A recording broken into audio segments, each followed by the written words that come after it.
안녕하세요. 김호준입니다. 18세기 중엽 포르투갈 리스본에서 대지진이 있었습니다. 인구의 5분의 1이 사망한 이 대재앙은 만성절에 일어났고 신은 언제나 최선의 세계, 최선의 상태를 유지한다는 신정론을 기반한 세계관이 지배하던 그 시절 신학자들은 신의 분노를 이야기했습니다. 이에 사상가 볼테르는 죄 없는 사람들이 죽는 것이 어찌 신의 뜻이냐고 묻죠. 훗날 사가들은 이 리스본 대지진이 신의 징벌인가를 두고 당대 사상가들이 벌였던 논쟁을 근대의 시작이었다고 평합니다. 모든 것을 하늘의 뜻으로 받아들였던 시대에서 인간의 이성과 합리가 그 역할을 대신하는 시대로 그렇게 넘어간 거죠. 자유한국당 유호의 최고위원이 포항지진을 문정부에 대한 하늘의 준엄한 경고라고 했습니다. 류 최고위원은 포항시민이 첨보를 받았다는 게 아니라 그런 말이 아니라고 해명을 했죠. 하지만 그 논리대로 해석을 하더라도 문재인 정부에 경고하느라 포항시민이 재해를 당한 셈이 되는 건 마찬가지입니다. 이 발상이 대한민국 보수의 현 주소입니다. 대한민국 보수에게 근대는 아직도 제대로 오지 않았다. 김어준 생각이었습니다.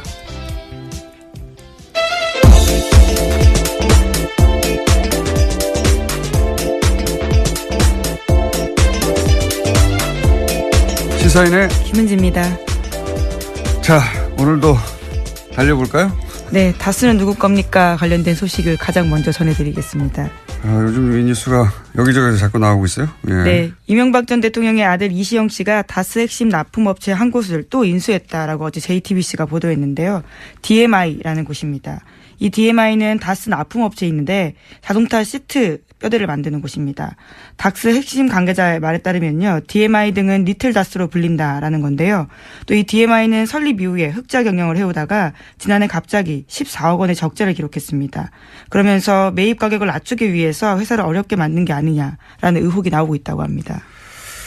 지난번과 마찬가지 케이스죠. 예. 네, 그렇죠. 한번 전해드린 바가 있는데요. 예, 100만 원에 어떻게 600억짜리 다운을 매입했느냐. 알고 보니 100만 원에 매입했더라. 그냥 가져갔다는 얘기죠. 근데 계속 흑자를 내다가 바로 직전에. 네, 인수 직전에요. 네, 적자를 기록했는데 이렇다는 얘기는 뒷거래를 했거나 아니면 일부러 적자가 나도록 다스에서 물량을 주지 않았거나 뭐 그런 케이스 중에 하나일 거라고. 근데 이제 결론은 똑같은 거죠. 결론은 다스가 이제 실소유주 논란을 피할 수 없으니까 이시영 씨에게 비밀리에 승계 작업을 하던 것들이 지금 들키는 와중이다. 이렇게 볼 수 있는 거죠. 네, 핵심 협력 회사들을 통해서 우회해서 경영권을 넘겨주는 게 아니냐라고 전문가들을 의심하고 있습니다. 예전에 삼성 이건희 회장이 이재용 부회장에게 삼성 물려주기 위해서 이제 16억이었던가요 그때? 예. 굉장히 적은 돈이었죠. 예, 16억을 상대적으로. 한 번 주고 그 돈을 종잣돈으로 계속 불려서 전환사채나 이런 방식으로 결국은 이제 몇 조를 만들어서 삼성 전체를 먹게 하는 방법을 사용했는데 이게 크게 문제가 되니까 다른 재벌들은 다른 방법을 쓰기 시작했어요. 그중에 이제 지금 다스가 흉내내고 있는 것은 재벌 2세, 3세 혹은 뭐 4세에게 회사를 하나 세우게 한 다음에 그 회사에게 그 재벌에서 일감을 계속 몰아주죠. 그리고 인수합병을 통해서 등치를 계속 키워서 결국은 본사를 거꾸로 먹는 방식인데 왜냐하면 이렇게 하면 증여세를 피할 수가 있거든요. 예. 대표적으로 이 방식으로 거론되는 게 현대글로비스입니다. 예. 현대글로비스 예를 들어서 현대차, 기아차 수출하게 되면 그 운송 물량이 있을 거 아닙니까? 그 물량을 원래 다른 회사가 하던 거를 빼가지고 현대차, 기아차의 해외 수출 운송 물량의 절반 이상을 이제는 현대글로비스가 해요. 그러면 글로비스는 계속 주가가 올라가겠죠. 예. 그리고 그 오른 주가를 가지고 이제 합병을 하거나 주식 교환을 통해서 현대차의 지배 주주가 되어 간다. 뭐 이런 방식인데 재벌들이 많이 하는 방식입니다. 네, 이런 핵심 업체를 인수할 때요. 다스 본사에서 부장급 직원이나 이런 사람들이 나와서 실무 작업을 지휘했다라는 증언도 있습니다. 그리고 근데 인수가 끝나면 다시 다스로 돌아갔다라고 하는 건데요. 회사 이름을 바꾸거나 경영 목표를 결정하는 일 등에 있어서 다스 사람들이 직접적으로 관여했다라는 거죠. 직접적으로 관여했겠죠. 근데 문제는 뭐냐면 다스 이명박 전 대통령은 다스의 주식이 하나도 없거든요. 공식적으로. 그런데 이 다스가 왜 이명박 대통령의 아들에게 승계되고 있느냐. 예. 당연히 실소유주 논란이 나올 수밖에 없고 그 실소유주는 물려받은 사람의 아버지가 실소유주일 수밖에 없으니까 이명박 전 대통령이 거론될 수밖에 없는 거죠. 예. 그런 이야기입니다. 네. 어제 JTBC 보도는 이명박 전 대통령이 실소유주 논란이 있는 다스가 이명박 대통령의 아들 이시영 씨에게 재벌들이 하는 방식으로 승계되고 있다.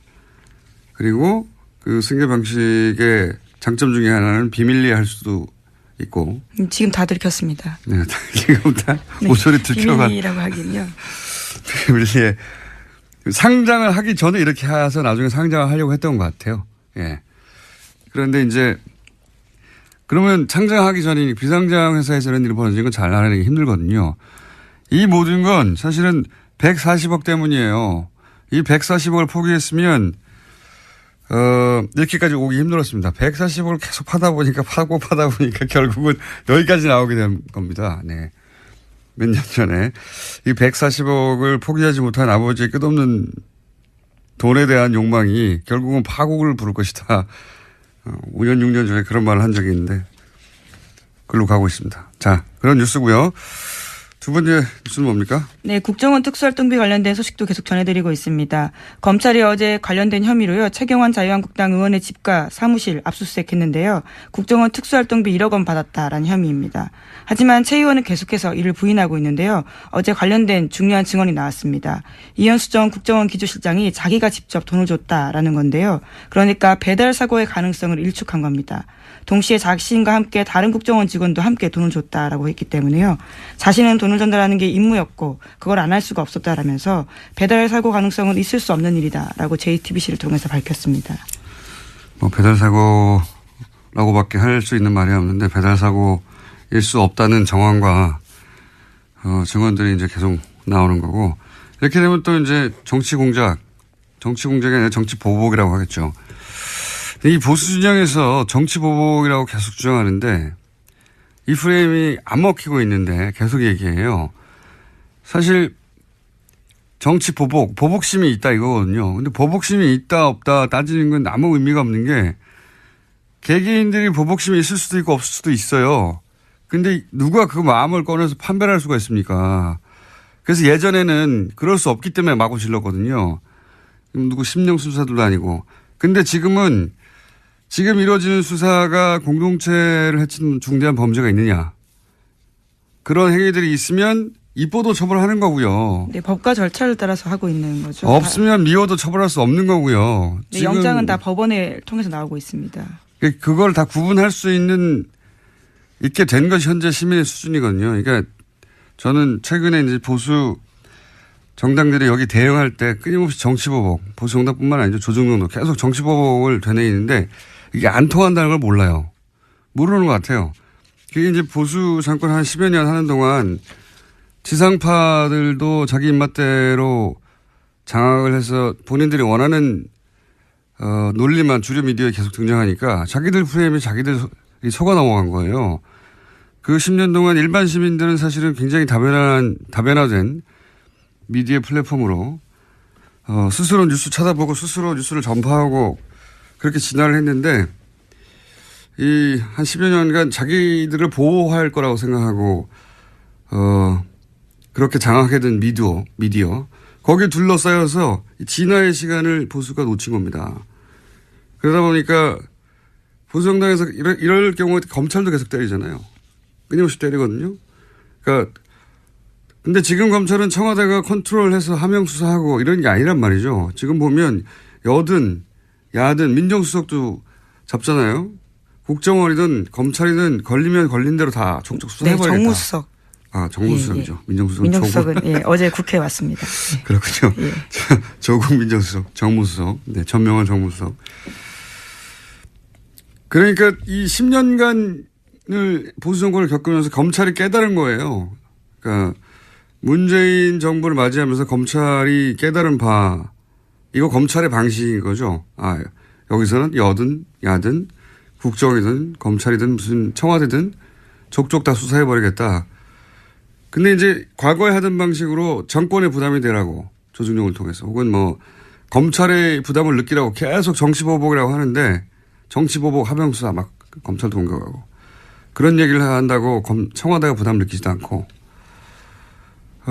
문재인 대통령이 그런 사람도 아니고 검찰은 점점 약이 오르고 이런 보복 정치 주구장창 얘기하는 건 자기들 무덤을 파는 겁니다. 이 문화 지체를 따라잡지 못하면 앞으로 보수 오랫동안 힘듭니다. 이런 얘기 안 통한다는 거, 단순히 안 통한다는 게 아니라 본인들에게 해가 돼요. 제가 말한다고 제 말 듣겠습니까만은 다음 뉴스는요. 네, 특수활동비 관련된 소식 하나만 더 전해드리면요. 어제 더불어민주당 원혜영 의원이 자유한국당 홍준표 대표의 특수활동비 관련된 발언에 대해서 거짓말이다라고 선을 그었습니다. 홍 대표가 자신이 국회 운영위원장을 맡았던 당시에 국회 특수활동비로 야당 원내대표들한테 국회 운영비용으로 일정 금액을 줬다라고 이야기했는데요. 이에 대해서 원혜영 의원은 어떤 돈도 받은 사실이 없다면서 분명한 해명을 요구한다라고 밝혔습니다. 해명과 사과가 없을 경우에는 부득이하게 법적 조치도 검토하지 않을 수 없다라고 했습니다. 이거 홍준표 대표가 곤란한 지경에 처할 것 같은데요. 왜냐하면 한 4천 5천 정도가 매달 국회 특수활동비, 예전에 판공비라고 불렀어요. 이거 판공비라고 불렀는데 뭐 국회 대책비라고도 하고 여하간 지금 뉴스의 흐름에서 얘기하자면 특수활동비죠. 이게 특활비 판공비라고 불렀던 돈인데 이거가 국회 운영위원장 이게 나온단 말이죠. 네, 여당 원내대표가 겸직을 하고 있는 자입니다. 당시 원내대표였거든요. 당시 여당 원내대표였고 홍준표 대표가 2008년 9년. 그러니까 이명박 정부 때죠. 근데 지난 대선 후보 토론회 때 김진태 의원이 무슨 말을 했냐면 당시 후보가 홍준표 대표에게 국회 운영위원장 시절에 판공비 일부를 집에 가져간 건 문제 아니냐. 이 워딩은 김진태 의원이 한 겁니다. 그러니까 이 판공비요, 말하자면. 이 판공비에 대해서 집에 가져간 건 문제가 아니냐 그랬더니 당시에 이제 당황했나 봐요. 토론회 때 뭐라고 대답했냐면 정치 자금으로 쓰고 남은 개인 돈은 집에 가져갔다. 이게 애매한 말이잖아요. 그러니까 요는 그때 이제 판공비하고 개인 월급하고 섞어서 쓰다가 남은 돈은 이게 개인 돈이니까 섞어 썼다는 얘기죠. 네, 이게 해명이 꼬이게 된 게요. 이 홍준표 대표가 가장 예민하게 여기고 있는 성원정 리스트와 관련돼 있습니다. 2015년 당시의 일에 대해서 해명하면서 처음부터 그렇죠. 발이 꼬였거든요. 왜냐하면은 지금 1억 2천 그때 당시에 이제 그 대선 후보 출마하면서 기탁금 1억 2천이 어디서 났느냐. 그 돈이 어떻게 마련되어 있느냐를 해명을 하던 와중에 끝에 이 얘기가 나오거든요. 그러니까 국회 운영위원장 시절에 판공비 일부를 유용한 게 아니냐는 의혹은 당내에 있었나 봐요. 그러니까 거의 8, 9년 지난 다음에 그 얘기가 나왔겠죠. 어쨌든 이 특활비 문제가 다시 논란이 되니까 그로부터 7개월, 8개월 있다가 이제 페이스북에 올린 내용이 뭐냐면 한 4, 5천 나오는데 그중에 정책위 의장에게 정책개발비로 1,500만 원을 주고 원내 행정국에 700만 원을 주고 원내 부대표단에게 10명에게 격월로 100만 원씩 주고 그러면 매월 500만 원 썼다는 얘기거든요. 이렇게만 하고 나면 이 합이 2,700밖에 안 돼요. 그러면 1,300만 원, 5천만 원이면 2,300만 원이 비는 겁니다. 그 비는 거를 메우려고 하다 보니까 야당 원내대표들에게 줬다라고 얘기를 했는데 야당 원내대표였던 당시 원혜영 의원이 나는 못 받았다 해버리니까 돈이 비는 겁니다. 지금 1,000만 원 이상이 매달. 그래서 이 말과 대선 후보 토론회 때 이야기가 다시 이렇게 맞물리게 된 거예요. 이 얘기를 왜 안 하나 모르겠는데 그러니까 이 이야기는 단순히 지금 판공비 중에 일부를 원내대표한테 줬는데 못 받았다고 한다가 아니라 그 남은 돈을 집으로 가져간 게 문제가 아니냐는 6개월, 7개월 전에 대선 후보 토론 때 김진태 의원의 지적하고 맞물려서 남은 돈을 집으로 가져갔나 하는 의혹이 생기게 되는 이거 제가 보기에는 큰 문제가 될 수 있을 것 같습니다. 아마 7개월, 8개월 전 얘기가 생각이 안 나서 아직 기사화가 안 된 것 같은데 기자들이 곧 묻게 될 것 같아요. 이 문제는. 위기입니다. 주표 대표. 다음 뉴스는요. 네, 한겨레 21이 2012년 12월 국정원 댓글 사건이 발각된 직후에 국정원과 경찰 핵심 인물 10명이 전화와 문자를 주고받은 내역을 입수해서 분석했습니다. 이들은 12월 11일부터 엿새 동안 휴대전화 번호 14개를 사용했는데요. 그런 다음 서로 다른 500개가 넘는 번호를 통해서 총 3,300여 번 가까이 연락을 주고받았습니다. 분석한 결과에 따르면 예상대로 국정원, 경찰, 새누리당의 통화 내역이 나왔는데요. 여기에 새롭게 나온 게 있습니다. 청와대인데요. 이명박 정부의 청와대 시절에 여러 가지 통화를 했다라는 지점들이 나오는데 이와 관련되어 있는 인물들이 하금열 청와대 비서실장, 이달곤 청와대 정무수석, 이아무개 청와대 비서실장 선임행정관 등입니다. 그게 나오는 게 정상이죠. 예. 나오는 게 정상이죠. 네, 지금까지 밝혀지지 않았던 사실이라서요. 네, 청와대, 국정원, 경찰, 새누리당의 커넥션이 있지 않겠냐라고 당시도 이야기했었고, 예. 근데 이제 그 울증이 이제 처음 나온 거죠. 예. 왜냐하면 한 달 전쯤에도 얘기했던 것 같은데 서로 입을 맞추지 않으면 있을 수 없는 일이죠. 대선 후보 토론회 때 당시 박근혜 후보가 문재인 후보에게 그 국정원 여직원한테 수사 결과 아무것도 안 나오면 책임지라 그런 말을 하고 나서 토론회 끝나자마자 경찰이 아무것도 안 나왔다고 발표를 하죠. 중간 수사 결과. 심지어 중간 수사 결과 발표라고 이야기했습니다. 말도 안 되게. 네. 그리고 곧 이어서 국정원에서는 고소고발을 하죠. 예. 바로 보도자료를 내고요. 관련된 사실에 대해서 공박을 시작했습니다. 이게 1년의 순서대로 주르륵 이어진 거거든요. 예. 그거를 짜지 않고 어떻게 했겠냐. 이 사실은 저는 이게 아주 큰 수사 대상이라고 보는 것이 그랬다는 얘기는 당시에 청와대, 경찰, 국정원이 명백하게 대선에 개입한 거거든요. 선거 개입. 요 선거 개입 건만으로도 큰 건이 됩니다. 이 국정원과 청와대와 국정원과 경찰과 새누리당이 각각 한 몸으로 대선에 개입했다는 얘기잖아요. 실제 특정 사건을 아무런 혐의가 없다고 발표를 중간에 근거 없이 해버리고 국정원은 거기 고소고발을 한다고 하고 대선 후보는 거기에 맞춰서 토론을 하고 질문을 하고 이거 수사해야 됩니다. 제가 왜 이런 얘기를 꼭 하냐면 제가 아직도 거의 6년치 3도 노출로 재판을 받고 있거든요. 공직선거법 위반 혐의로 그러니까 이게 있죠. 이런 걸 보면 화가 나요. 이렇게 거대하게 선거 개입을 하고 공직선거법을 위반했는데 이 사람들은 아무도 처벌을 받지 않고 저는 아직도 재판을 받고 있다는 게. 네, 당시 청와대 인사 중에 가장 통화가 많았던 사람이 이달곤 수석이었는데요. 차문희 2차장과 엿새 동안 6차례 통화했다고 하지만 자신의 해명이 이렇습니다. 자신은 그 사람을 아예 모른다라는 거고요. 전화가 스스로 통화했나요? 뭐 모른다고 하겠죠, 다들.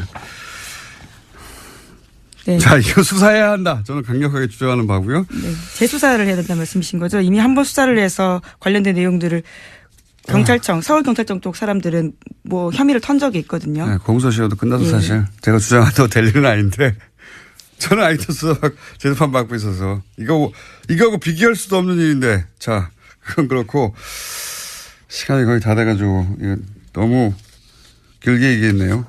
예. 제목을 2개 읽고 짧게 문평하고 지나가죠. 네, 그러시죠. 5.18 민주화 운동 관련돼서 계속 알려드리고 있는데요. 이번에는 5.18 민주화 운동에 북한군이 개입했던 증거라면서 극우 인사 지만원 씨가 내놓은 사진이 있습니다. 이와 관련해서 SBS가 보도를 했는데 지만원 씨가 주장했던 북한군 사람이라고 하는 것은 남한 시민이었다라고 하는 건데요. 하지만 이 사진첩은 기무사의 비공개 사진첩에 있었다라고 합니다. 이런 걸 보면 사실은 5.18 이 북한의 소행이었다고 하는 프레임, 이 프레임은 그냥 우발적으로 혹은 뭐 누군가 개인의 소신에 의해서 주장한 게 아니라 군 혹은 뭐 국정원 그 정보기관을 통해서 왜냐면은 박근혜 정부 시절에는 탈북자라고 정체를 모를 사람이 나와서 TV조선에서 종편에서 그런 주장을 많이 했습니다. 종편에서 그런 주장 되게 많이 했거든요. 예. 근데 그때 쓰였던 근거 자료로 하며 나왔던 사진이 이게 이제 기무사 비공개 사진첩에 있었다는 거 아닙니까? 그렇다는 얘기는 아마도 당시에 군이 찍은 사진, 뭐 보안사가 찍은 사진이 이 민간인에게 제공됐다는 건데 이거 뭐 지만원 씨가 기무사에 침투해가지고 뺐을 리도 없고요. 자신의 해명이 있는데요. 해당 사진은 언론사 데이터베이스에서 군 기록을 받았다. 변호사를 통해서 받았다라는 건데요. 어떤 언론사인지 변호인인지는 밝히지 않았습니다. 밝힐 수가 없겠죠. 언론사에 이게 없을 테니까 처음 나온 사진인데. 그러니까 북한 사주서를 주장하는 게 단순히 개인의 혹은 뭐 한 사람의 극우 인사가 한 말이 아니라 이렇게 국가기관들이 끊임없이 그렇게 이명박 박근혜 시절에 유포하려고 했던 공작 중의 일부였다라고 저는 보고 이것도 역시 수사 대상이다. 수사 대상 너무 많아요. 지금 서울중앙지검이 수사를 꽉 차 있는 걸로 아는데 기억해뒀다가 제가 앞으로 한 1년 동안 계속 주장할 예정입니다. 예. 수사 대상이라고 하는 거 좀 기억해 주세요. 네, 국방부 5.18 특위 같은 경우에도 37년 만에 본 문서라고 하는데요. 그것을 지만원 씨가 가지고 있었던 거죠. 말이 안 되는 거죠. 예, 5.18 단체에서도 모르던 사진을 어디서 언론사에서 찾습니까? 말도 안 되는 거죠. 또 있나요? 네, 트럼프 대통령 소식만 하나 전해드리겠는데요. 트럼프 대통령이 26일까지 출수감사절 휴가 보냅니다. 그래서 마라라고라는 리조트를 가게 되는데요. 오히려 참모들의 근심이 깊어지고 있다고 합니다. 또 협의되지 않은 트위터를 써서 오히려 문제가 생길까 걱정하고 있다는 겁니다. 트위터에 대해서는 참모진들이 인터뷰를 따로 몇 번 했어요. 예, 언론들이 계속 물어보니까 우리는 대통령을 팔로우하지 않는다. 그다음에 대통령 트위터대로 정책을 하는 건 아니다. 이런 해명을 여러 번 했어요. 여러 번 했는데 최근에도 풀려난 농구 선수를 공격해가지고 또 논란이 되지 않았습니까? 예, 중국에서 명품을 훔쳐 체포됐다가 풀려났던 UCLA 농구 선수 있는데요. 그 선수들을 향해서 그냥 감옥에 뒀어야 된다라는 트윗을 올렸습니다. 왜냐하면 그 선수 중에 아버지 중 한 명이요. 트럼프 대통령 한 게 뭐냐 이렇게 이야기했거든요. 거기에 대한 반박이었습니다. 그러니까 보통 이렇게 국가원수가 어떤 큰 일을 하고 그중에 일부가 불만이 있을 수 있잖아요. 그거 개별적으로 대응하지 않거든요. 예. 그런데 선수 아버지가 트럼프 한 게 뭐였냐고 그랬더니 바로 풀려나지 말았어야 했다고. 사실 이렇게 개개인을 상대로 국민 한 사람 한 사람을 대응하는 거거든요. 이런 거 안 합니다, 절대. 이거는 동장 정도만도 안 하는 거예요. 굉장히 속 좁은 사람이에요, 진짜. 속 좁은 사람이고 자기밖에 모른다는 게 정말 드러나는 게 이 얘기하니까 또 생각나는데 미국 국무부, 우리로 치면 외교부죠. 외교부에 수많은 자리가 비어 있거든요. 그래서 전직 외교부 관료들이 최근에 정면으로 트럼프를 비판했어요. 이 자리를 채우라고 도대체 뭐 하냐고. 트럼프가 거기에 대해서 말한 게 있습니다. 나만 중요할 뿐이다. 내가 있다는 게 중요하다. 내가 그 자리를 다 대신할 수 있다는 겁니다. 네. 자, 여기까지 하겠습니다. 시사인의 김은지였습니다. 감사합니다. 네.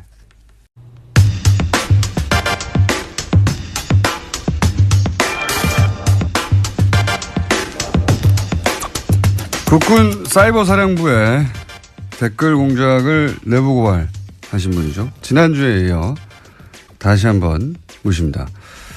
사이버사령부 530 심리전단 김기현 전 부이사관님 나오셨습니다. 안녕하십니까? 네, 안녕하십니까? 예. 지난주에 밝혀주셨죠. 다금바리 아이디를 사용하신. 그리고 이걸 최초로 세상에 보도한 KBS 파업 중인 이재석 기자 나오셨습니다. 안녕하십니까? 네, 안녕하세요. 예. 파업 중이기 때문에 저희가 KBS 기자들을 이렇게 빌려 쓰고 있습니다. 지난주 반응이 워낙 폭발적이어서 저희가 다시 한번 모셨습니다. 예. 다금바리 선생님에 대해서 격려의 메시지가 어마어마하게 쏟아졌고요. 예. 휘발유 아이디 소나무. 제가 듣기로는 다음에서 활동하던 소나무를 기억하는 분들도 있더라고요. 격렬하게 활동하시는 분으로. 격렬하게 하지 않았습니다. 네, 저는 양심을 걸고 북한에 대한 대북 10년을 했지 우리 국민한테 10년 한 적이 없습니다. 네, 어쨌든 이 자리를 빌어서 댓글을 우리 한 요원들이 전체 그 격렬한 게 아니고 네. 이 격렬하게 한 사람들은 아마 부분적으로 제가 해서 말은 않지만은 분류돼 있어요. 아마 분류? 분류. 어떻게 분류되어 있습니까? 그러니까 일반적인 댓글 한 사람과 예. 그러니까 우리끼리 뽑자. 우리끼리 뽑자? 우리끼리 인원을 뽑자. 그 인원이 있잖아요. 예. 그분들이 이제 그 통상적으로 이제 그 댓글을 정치 댓글 단 거지 우리 10년단 요원 전체가 이 정치 댓글 단 게 아닙니다. 저는. 아, 그러면은 예를 들어서 이명박 정부를 옹호하고 네. 뭐 예를 들어서 무슨 어떤 정책에 대해서 이거 막 칭찬하고 이렇게 소위 이제 정부 선풀이죠. 네. 정부를 옹호하는 댓글을 다는 팀과 그게 아니라 야당을 공격하고 뭐 야당 그 특정 지역을 비하하고 이런 댓글을 다는 팀이 따로 있었어요? 그러니까 저는 이제 어렴풋이 예. 그 야당을 비하한다는 그 눈치를 채고 소문은 알았지만은 예. 저는 제가 안 하니까 아하. 그걸 모르죠. 통상적으로 그때 몰랐었는데. 우리가 어떻게 되냐면은 이 분포도가 있어요. 분포도. 심리도, 국방, 예. 군사, 어허. 안보, 예. 한미동맹, 예. 기타. 아, 담당이 이렇게 나눠져 있어요? 그렇게 이제 코드를 그 10년 코드가 나눠 있죠. 이렇게 분류가 거기에 입각해서 있는데 예. 이 이제 사건 그 분류가 그 분류에 들어가지 않는 정치팀이 있었다는 거죠. 그러니까 그것을 이제 아마도 그 당시는 이제 그 조직에서 소문이 예. 나오기는 저는 이제 경기를 하니까 예. 주로 정치 댓글은 그 이제 일동 별동네라나 별동대가 따로 있었다. 그런 요인이 많이 한다는 걸 들었는데 예. 저 수사를 보고 나서 이제 알았죠. 터지고 나서 그러니까. 근데 그 일부 요원들은 그야말로 정책 측면 지원을 한 거이지 야당한테 그 뭐 비한다든가 특정 정치를 비한다는 저는 몰랐어요, 솔직히. 그때는 당시에는 모르셨고 네. 별도의 팀이 존재했다. 네. 그런데 나중에 보니까 팀이 존재했다. 그래서 소문이 있었는데 그 사람들은 따로 뽑았다고 말씀하시는 아니, 거군요. 뽑는 것이 아니고 거기 안에 내에서도 안에 내에서도 성분을 분류를 하는 거죠, 약간. 일단 뽑아놓고 성부를 이제 직원이 이제 우리가 처음에 출발할 때는 네. 60명 출발했으니까 네. 거기 보강될 때도 쭉 보면 들어온 걸 따라서 이제 인원의 성향을 좀 분석하는 거죠. 네. 저 사람 반항성이 있다, 없다. 아, 사이버 사령부 내의 이 심리전단 안에서도 다시 성분 분석을 했다. 네. 그래서 그 사람들에게만 이런 정치 댓글을 시켰다. 그렇죠. 그렇습니까? 네. 네. 그 보안을 유지하기 위해서. 그걸 어떻게 아셨어요? 저는 이제 그런 어렴풋이 눈치는 어떻게 채셨어요? 어렴풋지 않은 데가 아침에 가서 이제 검색을 하죠. 네. 검색을 하는데 이상하니 우리 아이디가 눈에 튀는 아이디가 나온 거예요, 저한테. 네, 우리 아이디가 나왔는데. 거의 아는 아이디가. 네. 근데 뭐 전라도띵 황호새끼. 전라도 홍새끼라는 거를 아는 아이디가 쓰고 있더라. 많이 보이는 아이디가. 네, 네. 이거 혹시 우리 요인들 아니나 그 의심을 맞았는데 여기 사건이 터지고 수사가 진행되니까 그걸 다 우리 요원들이 했더라고요. 어허. 그러니까 이제 네. 매우 노골적인 그러니까 야당 정치인들을 비난하고 특정 지역을 비난하는 그런 매우 노골적인 아주 저질의 댓글을 다는 요원들은 별도로 아주 별도로 좀 관리가 돼 있었고 김 선생님 같은 경우는 일반적인 댓글 예를 들면 이제 제주 해군기지라든가 네. 4대강이라든가 근데 이것도 하시면 안 됩니다. 엄밀히 얘기하면 그렇죠. 그것도 본인의 정체를 숨기고 이제 하신 거라서 군이 예. 청와대 정책을 홍보하실 이유는 없어요. 없는데 표정이 또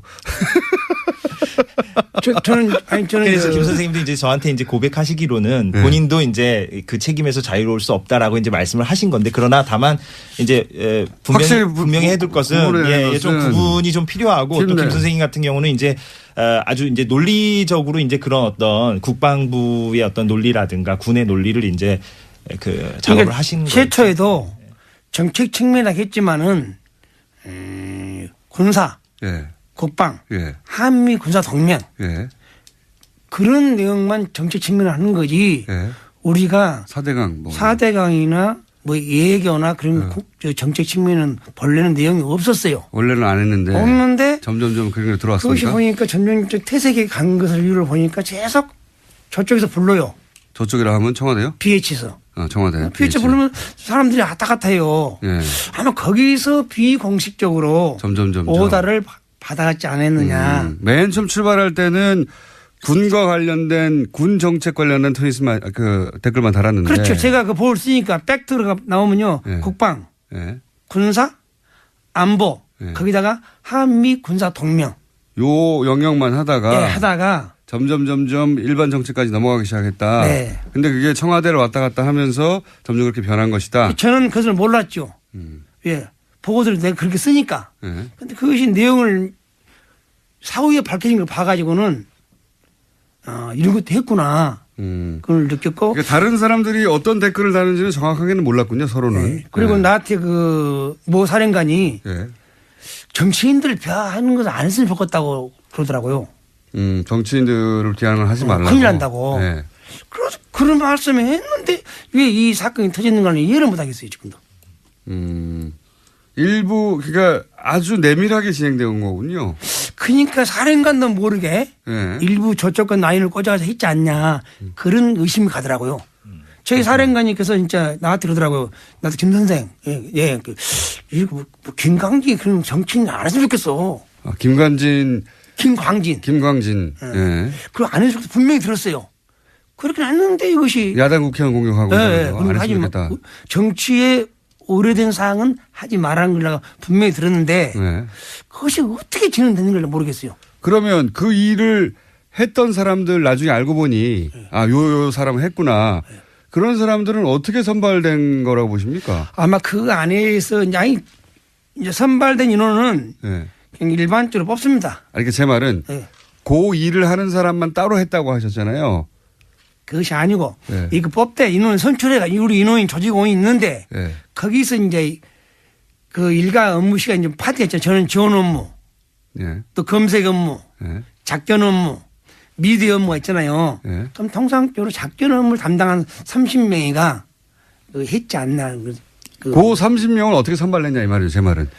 그 요원들인데. 예. 그 안에서 어떻게 뽑았냐 이거죠 다시. 아무래도 이제 충성심이 좀 높아 보이고 말하자면 김 선생님처럼 좀 이렇게 쓴소리를 하는 사람이 아닌 사람들로 그래서 이제 최근에 언론 보도가 된 게 이제 우리 편이라는 단어가 이제 그런 맥락에서 이제 나온 거 아니겠습니까? 이제 우리 편을 뽑아야 된다라는 맥락도 말을 잘 듣고 이제 어떤 쓴소리를 내지 않는 요원들 중심으로 지금 말씀하신 게 이제 2대 그러니까 530 심리전단 안에 조직이 이제 1과 1대, 2대, 3대, 5대 이렇게 이제 구분이 되어 있는데요. 이건 뭐 아주 구체적으로 들어가는 내용이긴 합니다만 그 중에 이제 2대 그 조직이 그런 어떤 매우 전문적인 제가 궁금한 거기까지 이제 알아듣는 제가 궁금한 것은 심리 전단에 이제 뽑혔다는 자체가 그런 충성심이나 이런 게 확인된 다음에 들어온 건데 그 안에서 다시 어떻게 뽑았냐는 거죠.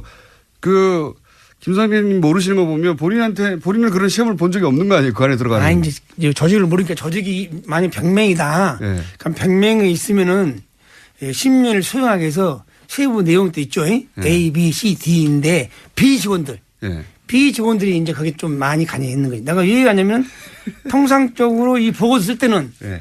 국방, 군사, 안보, 한미 군사 동맹을 썼는데 어떻게 그 청와대 보고할 때 그런 보고서 나왔냐 이게니까. 그러니까 본인이 모르는 코드로 작업한 사람들이 있었다는 거잖아요. 네. 보고서를 쓸 때 보니까 이거 누가 어떻게 작업했지? 제가 궁금한 건 그 30여 명의 이 팀은 그 안에서도 어떻게 선발했냐 이겁니다. 제가 궁금한 건 선생님은 왜 못 들어가셨어요 거기에? 저는 거기 높은데 못 가지 그러니까. 어떤 특정 시험을 봤다거나 이런 건 아니고 네. 그 2대의 그 조직원들이 그 활동을 어떻게 하게 된 거죠. 결과적으로 주도적으로 그렇게 하게 된 겁니다. 그러니까 그 2대 대장을 필두로 해서 무슨 뭡니까? 특별청 신원조회를 해가지고 뭐 그 안에 뭐 특정 지역만 선발한다든가 아니면 뭐 특정 대학만 선발한다든가 뭐. 근데 그 당시 볼 때 그 작전 담당하고 우리 이제 단장하고 그 요원들 면담을 많이 하더라고요. 면담을 쭉 관찰해가지고 여기는 보안 유지 되겠다. 그러니까 투입시키는 거죠. 그래서 뭐 별도로 뽑는 것이 아니고. 별도로 뽑지 않는다는 거 알겠는데 이 똑같은 질문을 여러 번 하는데 그 안에서 어떻게 선발하느냐. 선발하는데 선발은 제가 그 구체적으로 여쭤볼게요. 혹시 그 지역 분들은 예를 들어서 경상도 분만 뽑는다든가 아니면 무슨 육사 출신만 뽑는다든가 아니면 무슨 어디 후배들만 뽑는다든가 그런 게 있었어요? 그 팀은 가만히 보니까? 주로 이제 눈을 쭉 보니까 예. 참 이런 말 하면 안 되겠지만 내가 하세요. 이제 좀 지역도 많이 고려한 것 같더라고요. 아, 그렇군요. 예. 아니, 간단한 질문인데 이거 10분째. 그러니까 이제 특정 지역만 골라낸다든가 뭐 특정 출신만 특히 골라낸다든가. 이제 충성심이 강한 사람. 알겠습니다. 단편지로 말하면. 그러니까 특정 지역을 주로 선발해서 그 지역에게 그 지역 감정을 유발하는 댓글을 쓰게 만들고 정치적으로 그런 일을 시킨 거잖아요. 아주 사악한 거예요. 예. 그런데 제가 여기서 말씀드리고 싶은 것은 정치 댓글은 정책 측면 지원을 한 것은 있지만은 정치 댓글을 이렇게 정치인들이 막 부각된 걸 보고는 내가 놀랐어요. 그것은 아마 은밀히 이 다른 BH하고 협조를 했지 않냐. 왜? 거기를 왔다가 되기 때문에. 네. 그러니까 그 보고서를 만들면은 누가 승인해주고 보는 사람이 있는 게 그걸 만들지. 그렇죠. 뭐다 이걸 보고를 합니까? 그 정치인들 그 누트나게. 네. 신변도 아닌데. 네.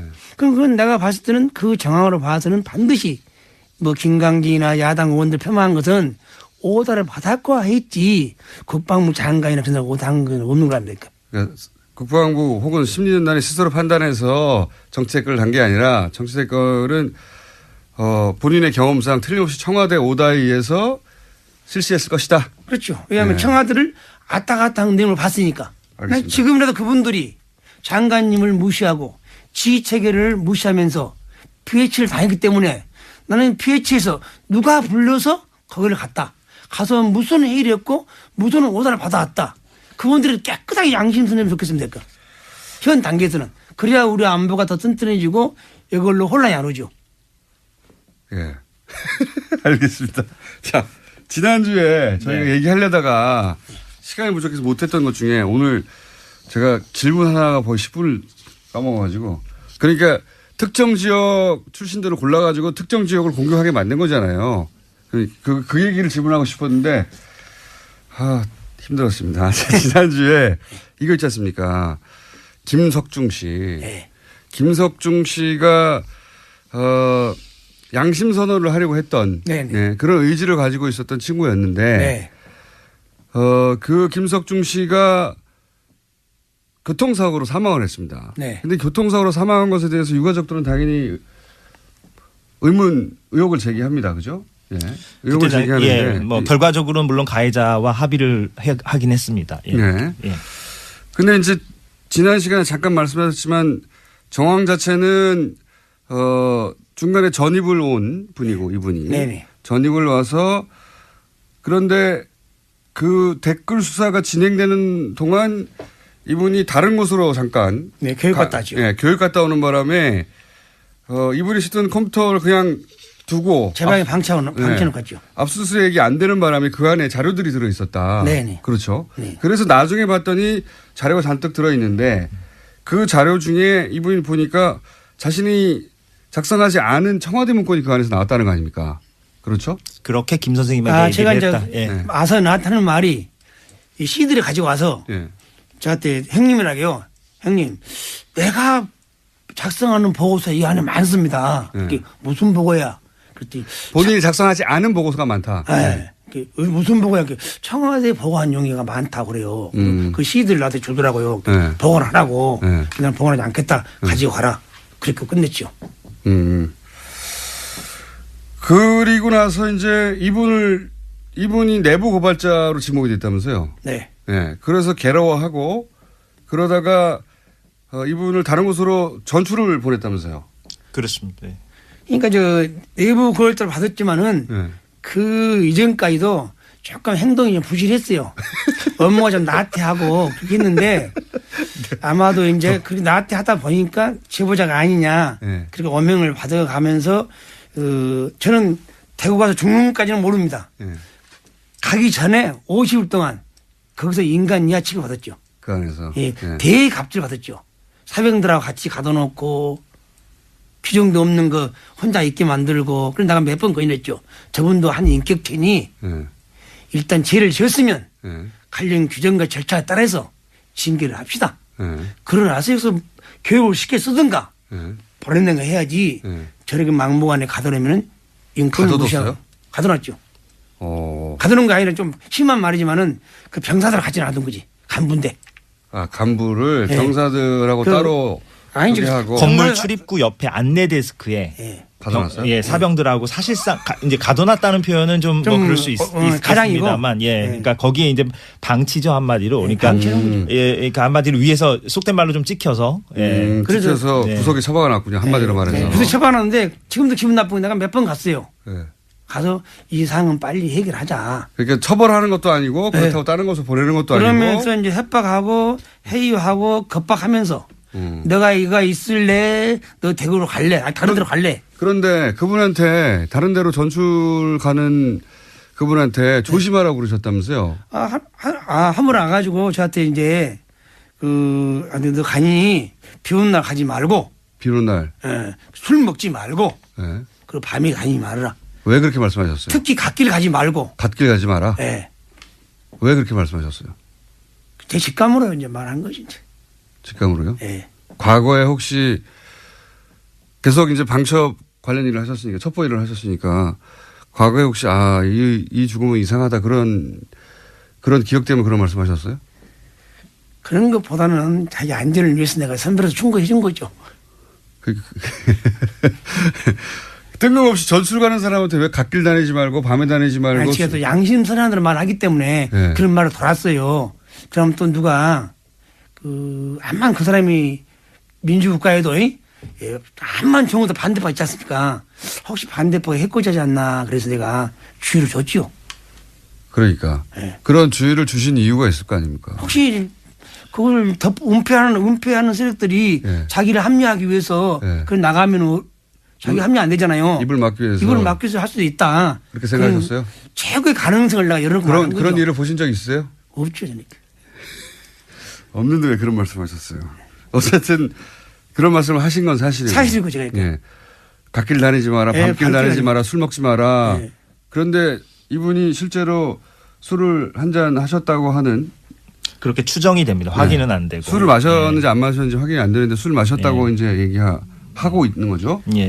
그리고 실제로 어떤 길에 갓길. 그러니까 밤 10시에 예, 국도변을 걸어 가시다가 그 경북 경산시 하양읍에 국도변을 걸어 가시다가 이제 차에 걱정하신 다쳐서. 대로 됐어요. 그리고 저도 이제 그 당시 이제 좀 이렇게 자유를 제한시켜 놨잖아요. 네. 그 당시에도. 네. 그래서 지인들을 만나면 고향 사람 만나면요 똑같은 말이에요.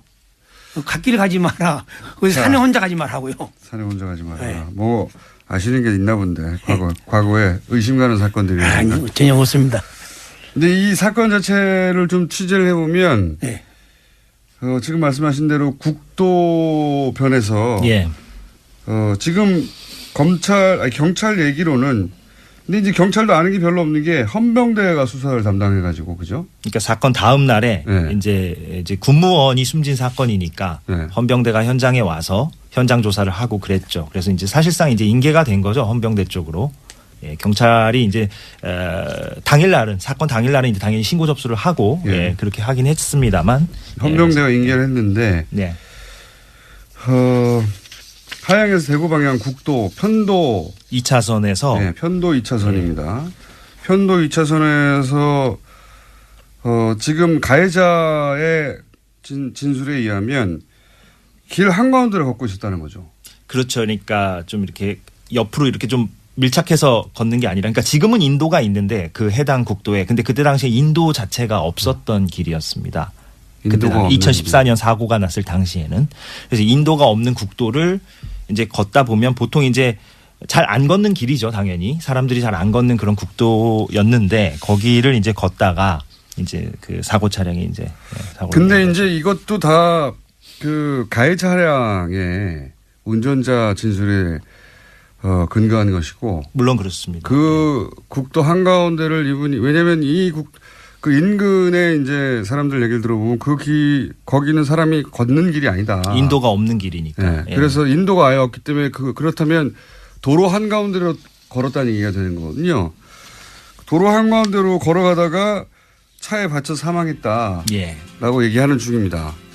근데 그게 사실인지 아닌지 따지기가 힘들어요. 지금은. 네, 거기에 이제 뭐 CCTV가 있는 것도 아니기 때문에 일단은 그렇게 이제 결론이 난 상태입니다. 김기현 선생님, 이재석 기자였습니다. 핫뜨거. 바른정당 이연속 2위 최고위원. 네. 당대표를 1년 새에 두 번을 뽑았는데. 투탑. 두 번을 뽑았는데 두 번 연속으로 2위를 하신 하태경 의원 나오셨습니다. 안녕하십니까. 예, 반갑습니다. 하태경입니다. 첫 번째 최고위원 때보다는 득표율이 낮죠? 낮죠. 근데 이제 뉴스공장 덕인 것 같아요. 그래도 그 대선 후보랑 붙었는데 4분의 1 득표. 예, 뭐 지난번에는 어쨌든 김무성 대표도 있고 뭐 해서 제가 명실상부한 투탑이라고 이야기는 못했는데 이제는 물론 쪼그라진 정당이긴 하지만 개혁 보수의 투탑. 자, 투탑인데 당은 절반으로. 절반으로. 근데 이제 유승민 대표하고 안철수 대표하고 한번 만난 이후로 적어도 국민의당에서는 안철수 대표가 당대당 통합으로 가는 로드맵을 확실히 정했나 봐요. 예, 글로 쭉 가는 것 같은데. 유승민 대표한테는 얘기 들어보셨어요? 이 통합에 대해서? 진작 이야기를 했죠. 근데 이야기를 했는데, 이제 제가, 이건 정말 일관되게 제가 말씀을 드렸는데, 선거연대까지는 반드시 한다. 선거연대라는 건 지방선거에서. 지방선거까지. 예, 후보를 낼 때 연대한다. 그렇죠. 우리가 공동선거를 한다. 이거는 이제 해야 되는 거고. 근데 이제 합당 문제는 별개의 문제다. 물론 이제 우리 당에 합당론자도 있습니다. 지금 11명 중에 몇 명이 합당론자입니까? 정확히 이건 다 모여가지고 국민의당 합당 문제 논의는 안 했는데 한 3-4명 정도는 되는 것 같아요. 서너 명. 합당. 반드시 합당해야 한다. 하는 게 좋다. 기호 3번을 달아야 된다. 근데 이제 어쨌든 최고위원회에 저하고 유승민 대표 생각이 제일 중요합니다. 어쨌든 지금 그 진로를 정하는 데 있어서. 근데 저도 합당을 전제로 우리가 이 국당과 연대를 추진하는 것은 반대하고 이 순리대로 가야 된다. 그 안철수 대표 생각은 제가 볼 때는 일종의 탑다운 방식인 것 같아요. 안철수, 유승민 만나가지고 전격 합당 선언을 하면 누가 뭐 어떻게 할 거냐. 나갈 사람 나가라. 원래 이런 생각이 있는지는 모르겠는데 물론 내부에서는 최대한 설득을 하겠지만 근데 이제 그런 방식은 부작용이 굉장히 심하다. 일단 안에서 합당 결사 반대파가 있잖아요. 그럼 불 끄는데 시간 다 보낼 가능성이 있어요.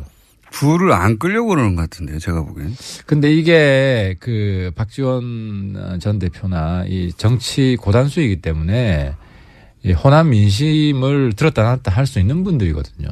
그랬을 때 이걸 그냥 방치하는 식으로 막 네 마음대로 해라 할 테면 이런 식으로 할 수는 없다라고 저는 보고요.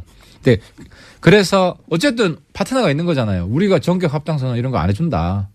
안 해주고 선거연대까지만 하고 그다음 것은 상황을 봐서. 바른정당이 국민의당에서 예를 들어서 이렇게 이제 끝장 토론을 한다지 않습니까? 오늘. 오늘 끝장 토론을 했는데 접점이 없어요. 없겠죠, 당연히. 합의 결론이 어렵겠죠. 서로 각자의 주장을 하다가 끝나겠죠. 그런데 대략 지금 새는 합당의 반대파가 숫자는 더 많지 않습니까, 현재. 국민의당 내에서. 국민의당 내에서 합당을 반대하는 쪽이 20명이 넘어갔어요. 예를 들어서. 그리고 그분들이 여차하면 탈당할 수도 있다. 탈당이라보다 이제 이렇게 되면 거의 분당 수준이죠. 반반이니까 거의. 반이 넘을 수도 있으니까. 분당하겠다 했을 때 안철수 대표 입장에서는 이런 계산인 것 같아요. 결국 분당을 하던 탈당을 하던 그런 숫자가 말은 많지만 실제로 얼마나 되겠느냐. 일부 나가도 그렇게 그 과정에서 이제 탈호남하는 이미지를 이제 가지고 그 일부 어차피 말 안 듣고 자기하고 계속 반기를 들고 탐탁치 않아 하던 사람들은 나갈 테면 나가고 그래봐야 크게 숫자 없을 테니까 나머지 한 10명 정도 나가더라도 한 30여 명 가지고 그래서 제가 요즘 역할이 그런 거 아닌가요? 그런 거에 그렇게 보이죠. 제가 요즘 역할이 국민의당 구당파 역할을 해주고 있는 것 같아요. 사실 제가 어제 중재안을 낸 거예요. 안 대표 쪽이랑 소위 말하는 뭐 비안 반안 네. 계열이랑 그래서 이제 어떤 중재안을 내셨죠? 선거연대를 하자. 네. 이거 합당 아니다. 그러니까 의원님 얘기를 듣지는 않겠죠. 아니 근데 이게 제 이야기를 들어야 되는 게 박지원 대표님도 제가 볼 때는 조금 과도하신 게 아니 합당 파트너로 바른정당 있고 거기 사실상 뭐 우리 당 지도부를 대변하는 제가 합당은 아니라고 이야기를 하잖아요. 아니 그런데 안철수 대표는 오늘 의총석상에서 그럴 거예요. 반드시 합당하자는 건 아니다. 근데 연대를 강화하자는 거다. 그렇게 말이 아니라 통합으로 가야 한다고 지금 계속 메시지가 나오니까. 안 대표 부근에서 나오는 거죠. 네. 부근에서 나오는 거고 안 대표 입장에서는 대표니까 여러 목소리 수렴해야 되는 거고. 본인의 생각이 그런 것 같은데요. 아니 그래서 아니에요. 의총하다 보면 또 그렇게 안 돼요. 이 대표는 자기 이야기를 먼저 발제를 하는 게 아니라 여러 사람들 이야기를 듣고 이제 수렴해서 뭐 어떻게 하겠습니다. 이제 결론을 내줘야 되기 때문에 그래서 제 생각에는 하태경의 중재로 선거연대 정도로 일단 하는 걸로. 그래서 어제 박지원 대표 어디 YTN인가 어디 인터뷰를 보면 그 선거연대는 그럼 반대합니까? 선거연대는 할 수 있지. DJP도 선거연대고. 근데 연대와 합당은 다르다. 선거연대 합당. 그래서 사실상 국민의당 내에 선거연대를 반대하는 사람은 어제부로 사라졌어요. 공식화된 거예요. 본인이 원하는 대로 보시는군요. 아니, 그러니까 그런 식으로 그 지도부도 끌고 나가지. 저기서 대립을 더 심화시켜가지고 야 계속 싸우자. 제가 안 대표이고 측근이면은 물론 뭐 주도권을 잡기 위해서 초반에 그렇게 몰아붙일 수는 있죠. 하지만 그런 식으로 불을 꺼야 된다 내부에. 왜냐하면 이걸로 확정을 해가지고 그래서 합당파 이겼다고 쳐요. 우리가 합당 안 하겠다는데. 그때가 되면 또. 그때가 아니라 오늘 내일 뭐 이번 주에 합당 결의를 하더라도 우리가 합당 좋다 합시다. 그러면 바른정당에서는 어떠한 경우에도 지방선거 전에는 합당 안 합니까? 예를 들어서 한 25명이 나갔어요. 15명 남았어요. 15명 남았는데 합당하자고 그래요. 아니, 그런 식으로 이야기하면 한국당하고도 정치는 생물인데 홍준표 날라가고 이제 보수에 아무도 없다. 좀 살려주세요. 우리 보고 당권 잡아라. 이러면 우리 그냥 점령군으로 들어가죠. 거기는 그런 일이 일어날 기미가 별로 안 보이지만. 있죠. 홍준표 대표가 요즘 막 활동비로 스텝이 꼬이잖아요. 여기서 그 말씀만 드릴게요. 특활비. 특수활동비를 처음에는 국회 운영위원장 있을 와이프한테 특수활동비를 줬다. 남는 거를. 그러다가 어제는 페이스북에 그 특활비로 준 게 아니고 월급 남는 거로 줬다. 근데 이거는 제가 말씀드릴 수 있는 게 월급으로 주면 현금으로 안 줘요. 계좌로 들어갔다 계좌로 들어가지. 특활비는 현금으로 줍니다. 현금으로 나오기 때문에. 그래서 근데 월급을 현금으로 줬다. 이거는 국회의원 해본 사람 입장에서는 말이 안 되는 거다. 말이 안 된다. 그리고 두 번째로는 여기 비니까. 그러니까 지금 특활비로 와이프한테 줬다 한 거를 월급으로 준 거 됩니까? 이런 식으로 얘기했죠. 좀 더 제가 보강 설명을 하자면 홍준표 대표 여기 안 계시니까. 본인이 이제 특활비, 판공비라고 불렀죠, 그때는. 예, 판공비죠. 그게 그거예요. 근데. 좀 달라요. 판공비는 영수증이 있어요. 근데 특활비는 영수증이 없어요. 근데 이제 그걸 섞어서 얘기한 것 같아요, 보니까. 국회 운영위원장 몫으로 나온 판공비. 그 판공비 한 4, 5천 되는데 그 중에 일부를 집에 갖다 준 거 아니냐라고 김진태 의원이 이제 토론회 과정에서 지적을 하거든요. 약간 당황을 했어요. 그래서 아니 이제 정치 자금으로 쓰다가 남는 거는 내가 월급하고 섞어 썼기 때문에 집에 갖다 줬다. 집에 갖다 줬다를 부인하진 않았어요. 뭔가. 김진태 의원도 뭔가를 들었고 그리고 홍준표 대표도 그 자리에서는 바로 반박하지 못하고 섞어서 썼다. 이렇게 얘기했는데 지금은 섞어 쓸 수 없다. 월급이라면 통장으로 들어갔어야 되는 거다. 이렇게 말씀하시는 거고.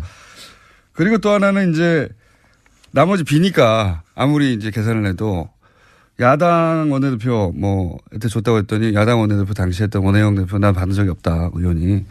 그렇죠. 부인을 해버렸죠. 그러니까 이게 돈이 좀 빕니다. 그게 운영이라는 상임이잖아요. 상임위가 있으면 상임위원장도 특활비가 있습니다. 예. 특활비가 있으면 간사들한테도 얼마씩 줘요. 예. 그래서 제가 오늘 폭탄 선언 좀 하려고 그러는데 딴 게 아니라 폭탄 아니기만 해봐요. 국회 특활비 폐지를 해야 됩니다. 아예 폐지를 하죠? 아예 폐지를 해야 됩니다. 그러니까 무슨 이야기냐면 활동비를 없애자는 게 아니라 영수증을 다 첨부하게끔 해야 된다는 거죠. 지금 저도 기분이 나빠요. 예를 들어 이제 특활비를 국회에서 제가 받잖아요. 네. 받으면 어떤 때 주냐면 뭐 새롭게 특위를 만들어서 네. 우리가 추가 근무를 하는 거예요. 그거는 아주 오래된 관행이죠, 국회. 네, 그러면은 그 간사들이나 할 때 봉투를 주는 거예요. 네. 그럼 꼭 보스가 밑에 사람 주듯이 아이 수고했어. 네. 아니, 같은 국회의원끼리 그리고 이제 그걸 받아서 밥 먹으라고 하면 가서 밥 먹죠. 우리 밥 먹죠. 예. 뭐 그렇게 쓰는 건데. 근데 이제 기분이 나빠서 안 받지는 않으셨잖아요. 그래서 이제는 거부하겠다. 이제는 거부하겠다. 이제 왜냐하면 이번에 국회 특활비도 개혁을 해야 된다. 그래서 저는 어제 정세균 의장님이 뭐 국정원 특활비 받았다는 의원들 이름 나오니까 불쾌하다 이런 말씀 하셨는데 의장님이 그런 말 하실 때가 아니라 그 의장님 특활비가 제일 많거든요. 의장님이 특활비를 이제 없애라. 판공비. 그러니까 판공비 헷갈린다니까. 네. 특활비는 영수증이 없다니까요. 그래서 자기 개인 집한테도 갖다 줘도 되고 유용할 수가 있는 건데 이거를 특활비는 폐지하겠다. 아예 폐지하고 다 영수증 있는 돈으로 바꿔라. 그리고 영수증 없는 돈은 남은 거는 전부 다 포항 지진 성금으로 내겠다. 그래서 이번에 지진성금 내겠다. 이렇게 선언하시고 바른정당은 뭐 이렇게 저렇게 특활비가 나올 수 있는데 전면 수령 거부하겠다. 제가 우리 의원님들 의총을 소집해가지고 대표님 오시면 특활비 수령 거부 선언을 하자. 그리고 특활비 폐지 운동을 대표님 판공비 때문에 안 하실 것 같은데.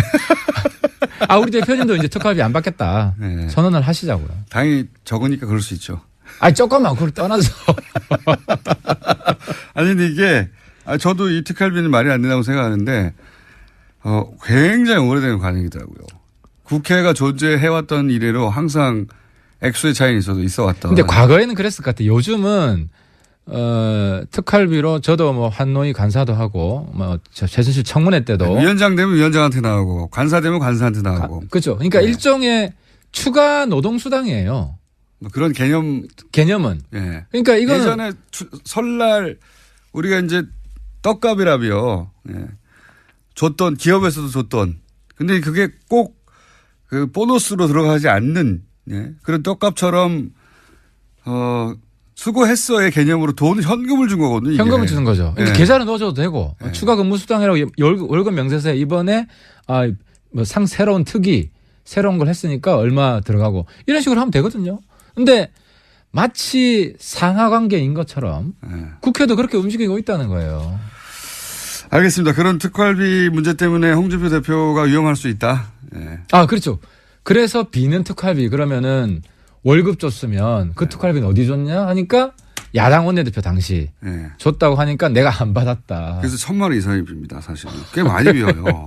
현재 설명할 수 없는 비는 게. 그러니까 이제 홍준표 대표가 굉장히 지금 초조하고 뭐 쫓기고 있다는 거죠. 그래서 그렇게 똑똑한 사람이. 그런데 그거는 이제 자유한국당의 상황. 그러니까 자유한국당도 갑자기 흔들려 가지고 공백이 생기면 바른정당이 자유한국당과 합칠 수도 있다. 이거 제가 이야기했듯이 홍준표 출당되고.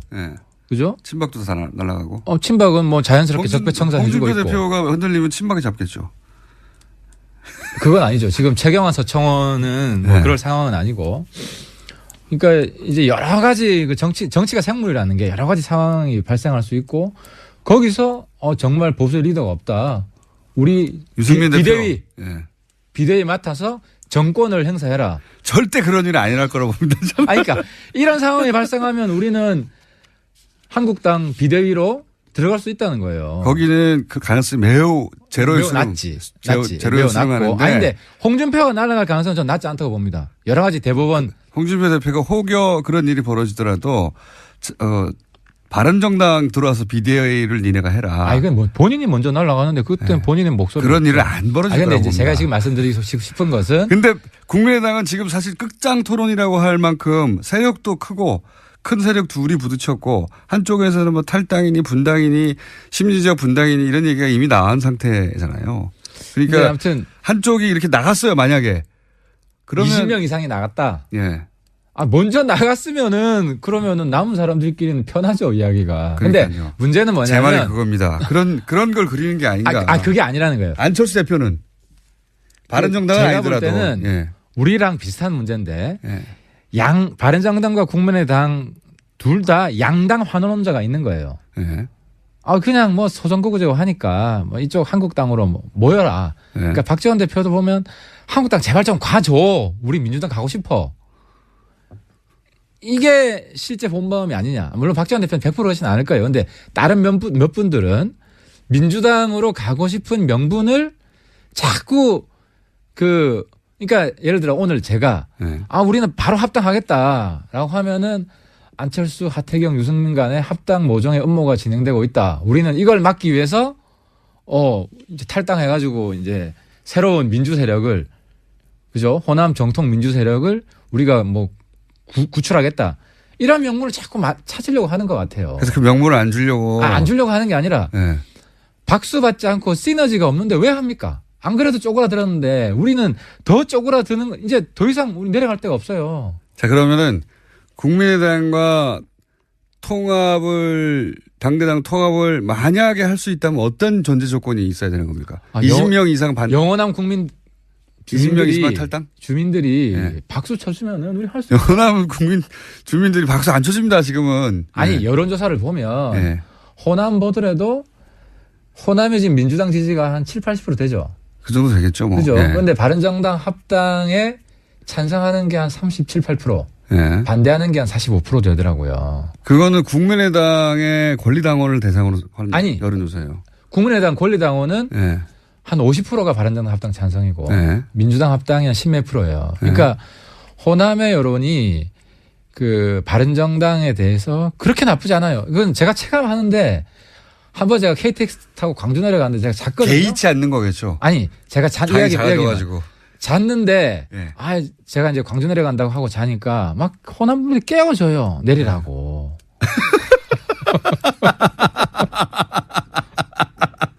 그거는 의원님이 바보같이 자고 있으니까 깨운 거를 호남의 바른정당에 대한 호감으로 친절하게 해주고 그러니까 이 막 음료수도 갖다 주고 하면 이거 좀 드시라고. 그러니까 호남 안 됐고 그러니까 당도 최고라. 그 전에 깨지기 전에 우리 20명 있을 때 그러니까 이제 바른정당 그거는 홍준표 대표가 그렇게 자고 있어서 깨워줬을 거예요. 이 양반아 일어나라 이러면서 정당에 대한 호감도 상관없이. 아무튼 이제 저는 이제 유권자들을 악수를 일일이 하고 이제 만나기 때문에 제가 호남 쪽 내려갔을 때 오히려 영남 내려가면 야 이 새끼야 너 왜 왔어 이런 있잖아요 친박죠. 근데 호남은 굉장히 분위기 좋아요. 바른정당에 불쌍하니까 그런 거죠. 뭐 하여튼 뭐 불쌍해서 분위기 좋은 건 최고지 정치인 입장에서. 아니 그래서 맞습니다. 그건 맞아요.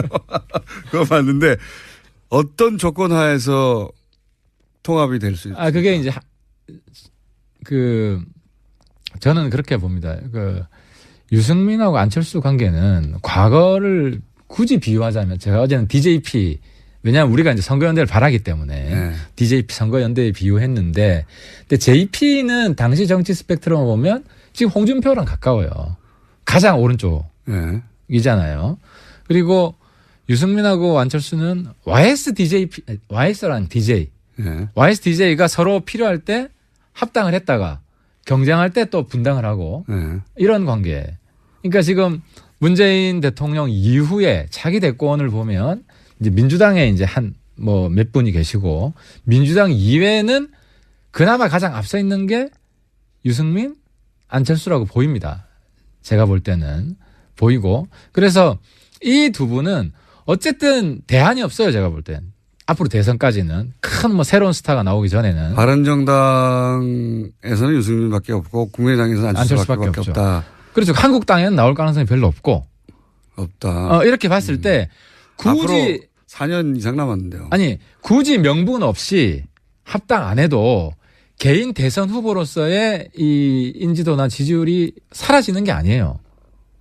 그러니까 우리도 계속 떨어지겠죠. 우리도 명분 없이 명분 없이 하는 것보다 명분 있게 도개청청 가는 게 낫죠. 유승민 대표는 그렇습니다. 그렇죠. 예, 확실히. 그러니까 유승민 대표는 선거연대까지만 하더라도 유승민 대표 이럴 게 별로 없다. 우리는 충분히 얻을 거 얻는다는 거죠. 근데 선거연대도 안 될까 봐 제가 박지원 전 대표님한테 사실 선거연대까지는 하자. 그죠.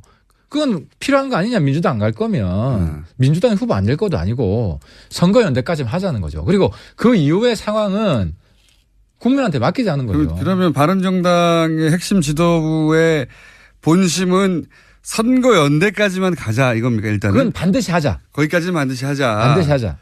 통합까지는 너무 길도 아니 멀고. 근데 통합은 이게 시너지가 날 수도 있지만 오히려 안 좋을 수도 있다는 거죠. 과정이 어떻게 되냐에 따라서. 과정에 따라서. 무리하지 말자. 그렇죠. 네. 이걸 굳이 무리해서 합당하다가. 자연스럽게 온다면 할 수도 있다. 그렇죠. 그건 굉장히 순리대로 명분 순리대로 있게. 갈 일이 지금 없는 상황이니까. 그러니까 지금 저런 상황에서 우리가 뭐 국당 분당을 우리가 촉진시키려고 하태경이 국민의당 파괴조 역할을 안 하겠다는 거죠. 그래서 제가 지난번에 선거연대까지도 안 될까 봐. 아니 박지원 대표 제가 비판하는 거는 박지원 대표는 자꾸 바른정당 파괴조 역할을 하시는 거 아니냐.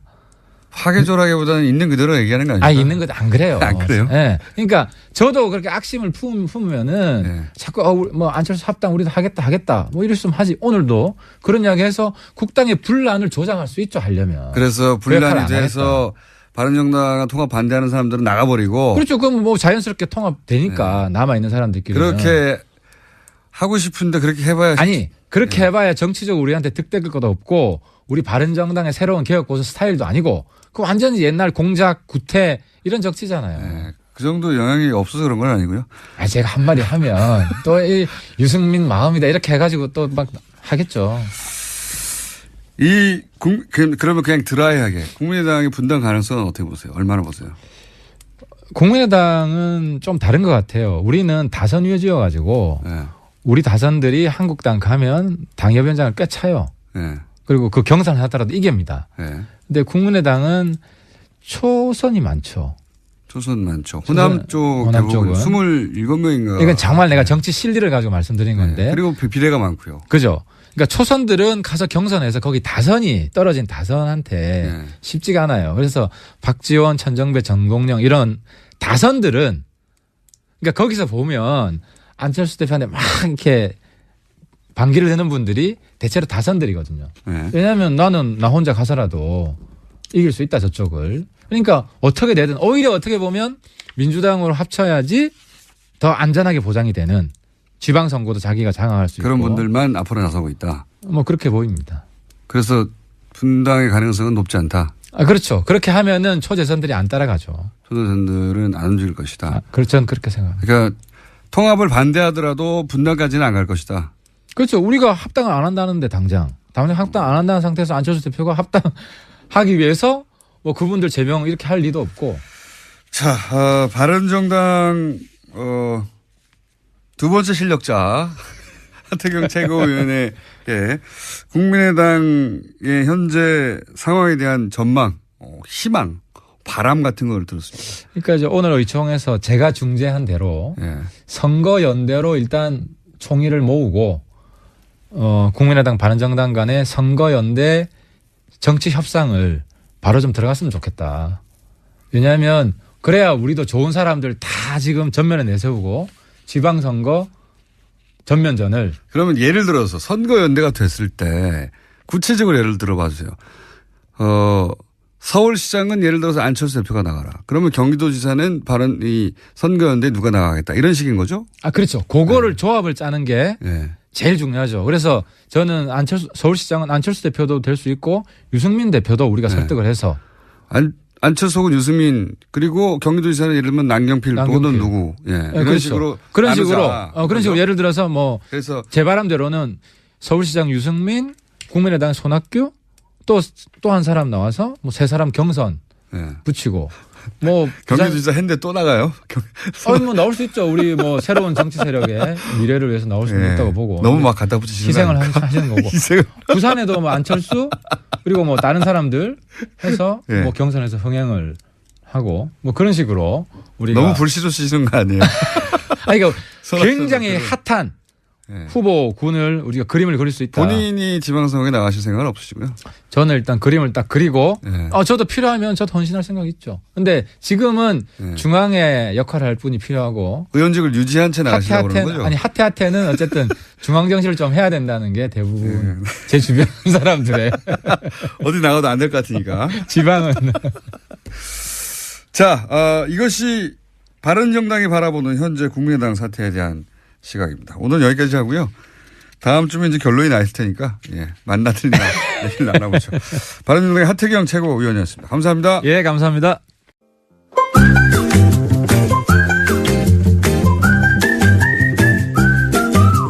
칼플라니 사회경제연구소 정태인 소장님 나오셨습니다. 안녕하십니까? 네, 안녕하세요. 네.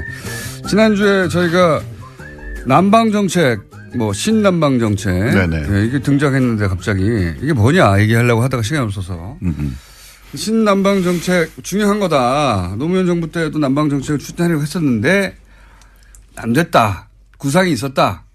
이런 말씀하시다가 끊어졌어요? 그때는 동북아시대위원회라고 해서 한중일에 초점을 맞췄었죠. 그때만 해도 중국이 그렇게 큰 나라가 아니었기 때문에 중국의 경제가 여기까지 오지 않았죠. 예, 2003년이니까 15년 전이니까 그러니까 그때는 전체 구상은 EU가 있고 미국 중심으로 한 아메리카가 있고 그다음에 아시아를 하는데 아무래도 아시아는 한중일이 주요 국가니까 그 국가들을 먼저 하자. 근데 이미 김대중 대통령이 아세안 플러스 3 그래서 아세안하고 한중일이 같이 이렇게 모이는 그런 모임을 만들어 놨었거든요. 진보 정권은 계속 그 미국 일본도에서 좀 벗어나서 아시아를 축으로 하는 경제 공동체나 어떤 역내 구조를 만들자 이런 얘기 계속 있었어요. 실제로 생산으로 보면 이미 생산 공동체가 있고 세계 최고 수준의 생산 공동체입니다. 왜냐하면 일본이나 한국의 부품 첨단 기술이 있고 그다음에 중국이 부품 중간 부품이 되고 이제 아세안까지 있기 때문에 굉장히 값싼 노동력까지 다 합쳐져 있기 때문에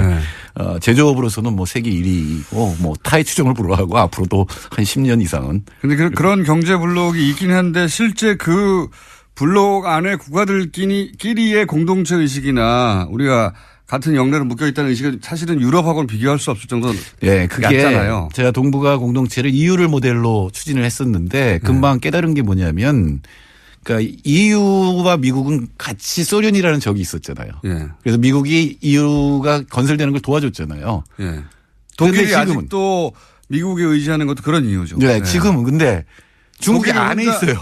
독일 혼자 소련을 감당할 수 없으니까. 근데 지금 아시아를 보면 저기 안에 있잖아요. 미국 입장에서 보면. 중국이 안에 있으니까 이게 결성되는 걸 미국이 반대를 하죠. 그러니까 미국의 입장은 그 양자 동맹을 여러 개 만들어서 허브가 되는 거죠. 그러니까 한일 동맹. 자기를 중심으로. 그러니까 미일 동맹, 미일 동맹, 한미 동맹 이렇게 필리핀하고 동맹 이런 식으로 해서 만들어 놓고 전체적인 아시아 공동체가 만들어지는 걸 어떻게 보면 방해를 했거든요. 예를 들어서 이제 일본이 AMF라는 걸 만들려고 했어요. IMF의 아시아판을 만들려고 하는 것도 방해를 했고. 근데 중국이 지금은 커져서 중국이 독자적으로 끌고 나가고 아시아로의 회기를 선언했잖아요. 그러니까 본격적으로 동아시아를 놓고 지금 미국하고 중국이 맞붙어 있는데 그럼 한국은 어떻게 살 거냐. 어느 쪽으로도 붙기가 어렵거든요. 그러니까 중국이 십몇 년 전하고 다르게 중국이 아시아뿐만 아니라 전 세계에 미치는 영향이 굉장히 커졌는데. 그러니까 PPP, 그러니까 물가를 고려한 GDP로 보면 이미 세계 1위거든요.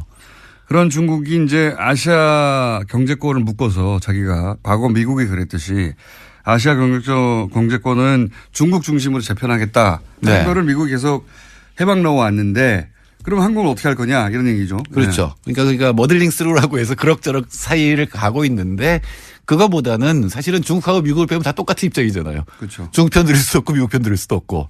그럼 이 나라들이 만일에 좀 더 협력이 강화되고 서로 통하게 된다면 함부로 못 건드릴 거 아니에요. 집단이 되면. 그래서 중국하고 미국 빼고 우리끼리 모이자. 그렇게 명시적으로 얘기한 건 아니지만 그 밑에 깔린 생각은 그런 거죠. 문재인 대통령 입에서 막 튀어나오잖아요. 포스트 차이나 이런 얘기가 나오는데 그거는 단순하게 아시아뿐만 아니라 중국 쪽에도 어느 정도 견제를 하겠다 이런 생각이 들어있는 거죠. 힘 센 두 사람 빼고 고만고만한 사람들끼리 잘 뭉쳐가지고 그거를 이제 풀이하자면 신남방 정책이라고 그럴듯한. 그리고 그거 이제 블라디보스토크 가서 이건 원래 참여정부 김대중 정부 때부터 있었습니다만 북방 정책을 얘기를 했잖아요. 그럼 쭉 연결하면 러시아부터 남북한 아세안 그다음 인도까지 연결이 되는 그러니까 종축이 생겨나는 게 되겠죠. 그러니까 이제 중국이 1대1로라고 세계를 좌우로 쫙 연결해서 자기가 중국 중심 한가운데 있는 그림을 그렸듯이 우리는 이제 거기 대항한다기보다는 우리 나름의 그림을 그린 게 이제 위로부터 아래로 쭉 연결되는 그림을 그린 거에 그러니까 그 부분이 가령 이제 자꾸 남차이나 남중국해에서 분쟁이 일어나는 이유는 인도양에서 배가 오잖아요. 그러니까 아랍 쪽 거나 다 인도양에서 배가 오면 말레카 해협을 지나가게 돼 있어요. 그럼 거기 베트남, 필리핀 막 이렇게 있잖아요. 그래서 결국은 일본하고 부딪히는 데까지 지나서 오게 되니까 이 해양 분쟁이 계속 일어나니까 아세안 국가 입장에서도 그냥 중국에 들어갈 수는 없고 또 옛날에 중국한테 지배를 받았었기 때문에 그러니까 사실은 미국하고 중국 사이에서 균형을 이루는 걸 아세안이 굉장히 잘한 편입니다. 그러니까 아세안이 특징이 있는 게 10나라잖아요. 업스바까지 12나라인데 헤게모니 국가는 없잖아요. 과거에 식민지를 다 겪어서 그런 걸 굉장히 싫어해요. 물론 이제 인도네시아가 크긴 큰데 근데 헤게모니 국가 없이 연합을 굉장히 오랫동안 유지해 왔거든요. 그래서 어떻게 보면은 국제관계에서 새로운 모델로 보는 학자들도 있습니다. 실제 이 지역의 경제 규모도 굉장히 크게 성장했죠. 그렇죠. 6억 3천만 명에 한 2조 5천억 달러니까 한 4천 달러 정도. 근데 PPP로 하면 7천 달러 정도 됩니다. 1인당 GDP가. 근데 우리의 경험을 보면 1인당 GDP가 한 5천 넘어가면은 이게 경제 비약을 해요. 도약을 합니다. 그 전까지 사실은 경제하려는 마음도 별로 없이 있다가 이제 어느 정도 부가 쌓이면서 비약을 하는데 제가 보기엔 아세안도 그런 단계에 도달한 게 아니냐. 그러니까 인도 아세안이 굉장히 빨리 중국처럼 빨리 클 가능성이 굉장히 높습니다. 우리가 이제 모르겠지만 지금 20대는 잘 모르겠지만 한 15년 전 20년 전으로 되돌아가 보면 중국을 굉장히 무시했어요. 그랬죠. 경제적으로도 무시하고 실제로 중국에 가보면 이 건물들이 크긴 큰데 어딘가 엉성했거든요. 화장실에 물이 샌다든가 이랬는데. 근데 최근에 상하이나 최근에 중국을 다녀오신 분들은 무시할 수가 없거든요. 실제. 아니, 규모도 압도하고 있는데 뭐. 근데 그게 이제 그런 게 불과 10년 15년 사이에 벌어진 것처럼 이 아시안 국가들도 그런 경제적 인계점을 지나가고 있어서 우리가 아시아 국가는 굉장히 무시하는데 10년 15년 지나면 이제 달라질 수도 있습니다. 네, 역사라는 게 참 재밌어서 5, 60년대만 해도 필리핀이 우리보다 훨씬 잘 살았어요. 맞습니다.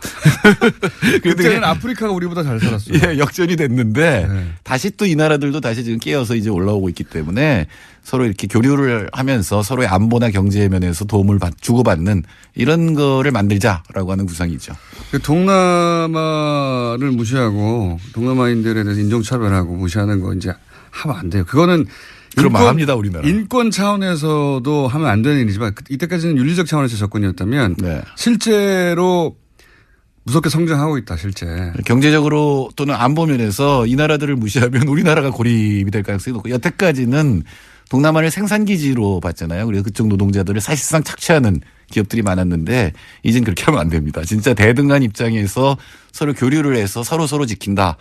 서로 이익을 본다. 이런 입장에서 접근을 해야 되겠죠. 그러니까 서로 대등한 관계를 이제 만들어 가야 되는데 이 경제적 측면에서는 그렇고 혹시 이게 안보 측면에서도 도움이 됩니까? 그럼요. 어떤 면에서 도움이 됩니까? 가령 이제 이 아세안 국가들은 중국하고 국경을 맞대고 있기 때문에 계속 마찰이 일어나거든요. 아까 얘기한 말레카 해협 부근에서. 그렇게 되면 이제 미국이 접근을 하게 되죠. 한국은 한반도 때문에. 동남아시아 또 다들 똑같은 정도는 아닌데 중국을 굉장히 미워하는 나라들이 많아요. 왜 제갈량이 7종 7금한 게 다 동남아시아 가서. 그리고 전쟁도 많이 했고요, 실제로. 침략도 많이 했었고요.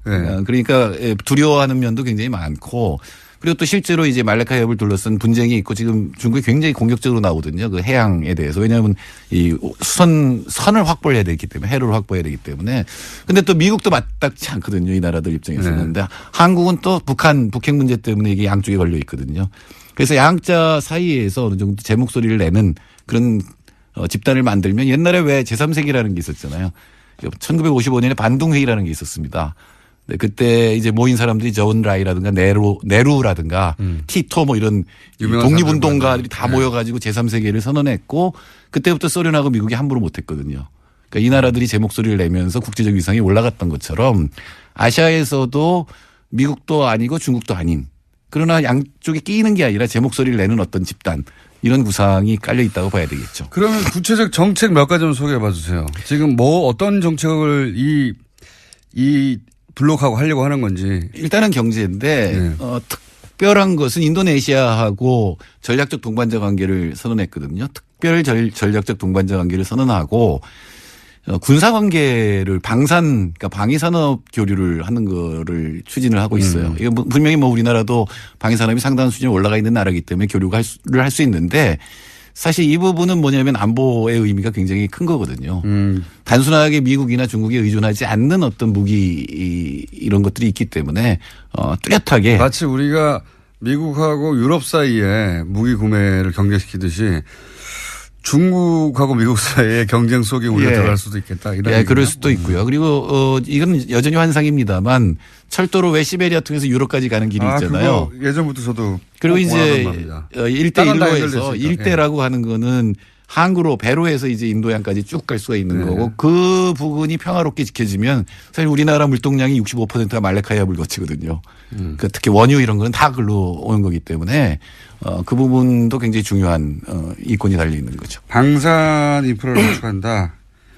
그리고 그 외에 뭐 그때 나온 얘기로는 4차 산업혁명 뭐 얘기도 나왔는데 뭐 하겠다는 겁니까? 4차 산업이 뭔지 제가 아직도 몰라가지고 잘. 사실은 뭐 인구가 많잖아요. 네. 그러면 천재들이 많아요. 저는 그런 꿈을 꾸는데 야 새만금 같은 데다가 아시아의 천재들 다 모아놔서 무슨 연구소 같은 거 만들면 어떨까? 아시아의 천재들이 한국에 올 이유가 있어야 되는 거예요. 왜 없나요? 우리나라가 제일 그래도 살기가 1인당 GDP도 넘고 IT망 잘 돼 있고 일본을 안 가고 우리나라에 오는 연구하기 좋고 일본은 잘 모르겠어요. 우리 물가도 비싸고요. 요즘 일본만큼이나. 그리고 아세안이 또 주목해야 될 게 평균 연령이 29살이에요. 굉장히 젊은 나라들이에요. 앞으로 굉장히 빨리 클 거라는 거예요. 중동도 굉장히 젊어졌어요. 네. 그 젊은 나라들의 젊은 인재들하고 교류를 하는 게 굉장히 중요하기 때문에 아마 4차 산업혁명이 뚜렷한 건 없을 거고요. 아마 인력 교류, 문화 교류 이런 것도 시작을 하게 될 겁니다. 굉장히 많이 등장했어요. 말들은. 예를 들어 중소기업 협력, 뭐 스마트시티 협력, 수자원 관리 협력, 교통과 에너지 협력. 뭘 많이 하려나 봅니다. 할 수 있는 일은 다 하겠다는 얘기죠. 그러니까 사실은 그 아세안에서 가장 중요한 게 메콩강이잖아요. 그 메콩강 범람이라든가 이런 것들도 같이 할 수가 있고 특히 생태 문제는 같이 처리를 해야 되겠죠. 그렇군요. 자, 그러니까 향후 한 4년 5년간은 우리 이전과는 다르게 이런 아시아 국가들과의 교류나 또는 아시아 국가들의 협정이나 이런 게 많이 눈에 띌 수 있다. 예. 네네. 그 첫발 띄었다. 이 정도 하겠습니다. 네. 정태일 소장님이었습니다. 감사합니다. 네, 감사합니다. 내일 뵙겠습니다. 안녕.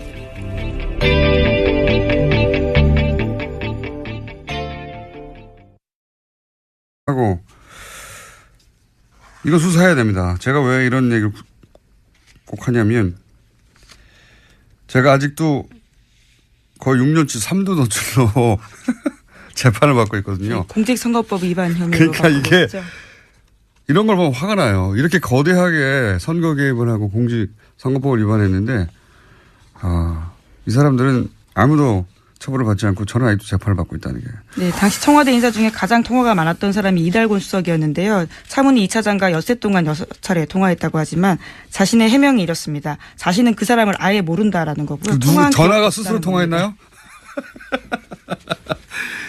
뭐 모른다고 하겠죠, 다들. 네. 자, 이거 수사해야 한다. 저는 강력하게 주장하는 바고요. 네, 재수사를 해야 된다는 말씀이신 거죠. 이미 한 번 수사를 해서 관련된 내용들을 경찰청, 서울경찰청 쪽 사람들은 뭐 혐의를 턴 적이 있거든요. 네, 공소시효도 끝나서 예. 사실 제가 주장한다고 될 일은 아닌데 저는 아직도 재판 받고 있어서 이거하고 비교할 수도 없는 일인데 자, 그건 그렇고 시간이 거의 다 돼가지고 너무 길게 얘기했네요. 예.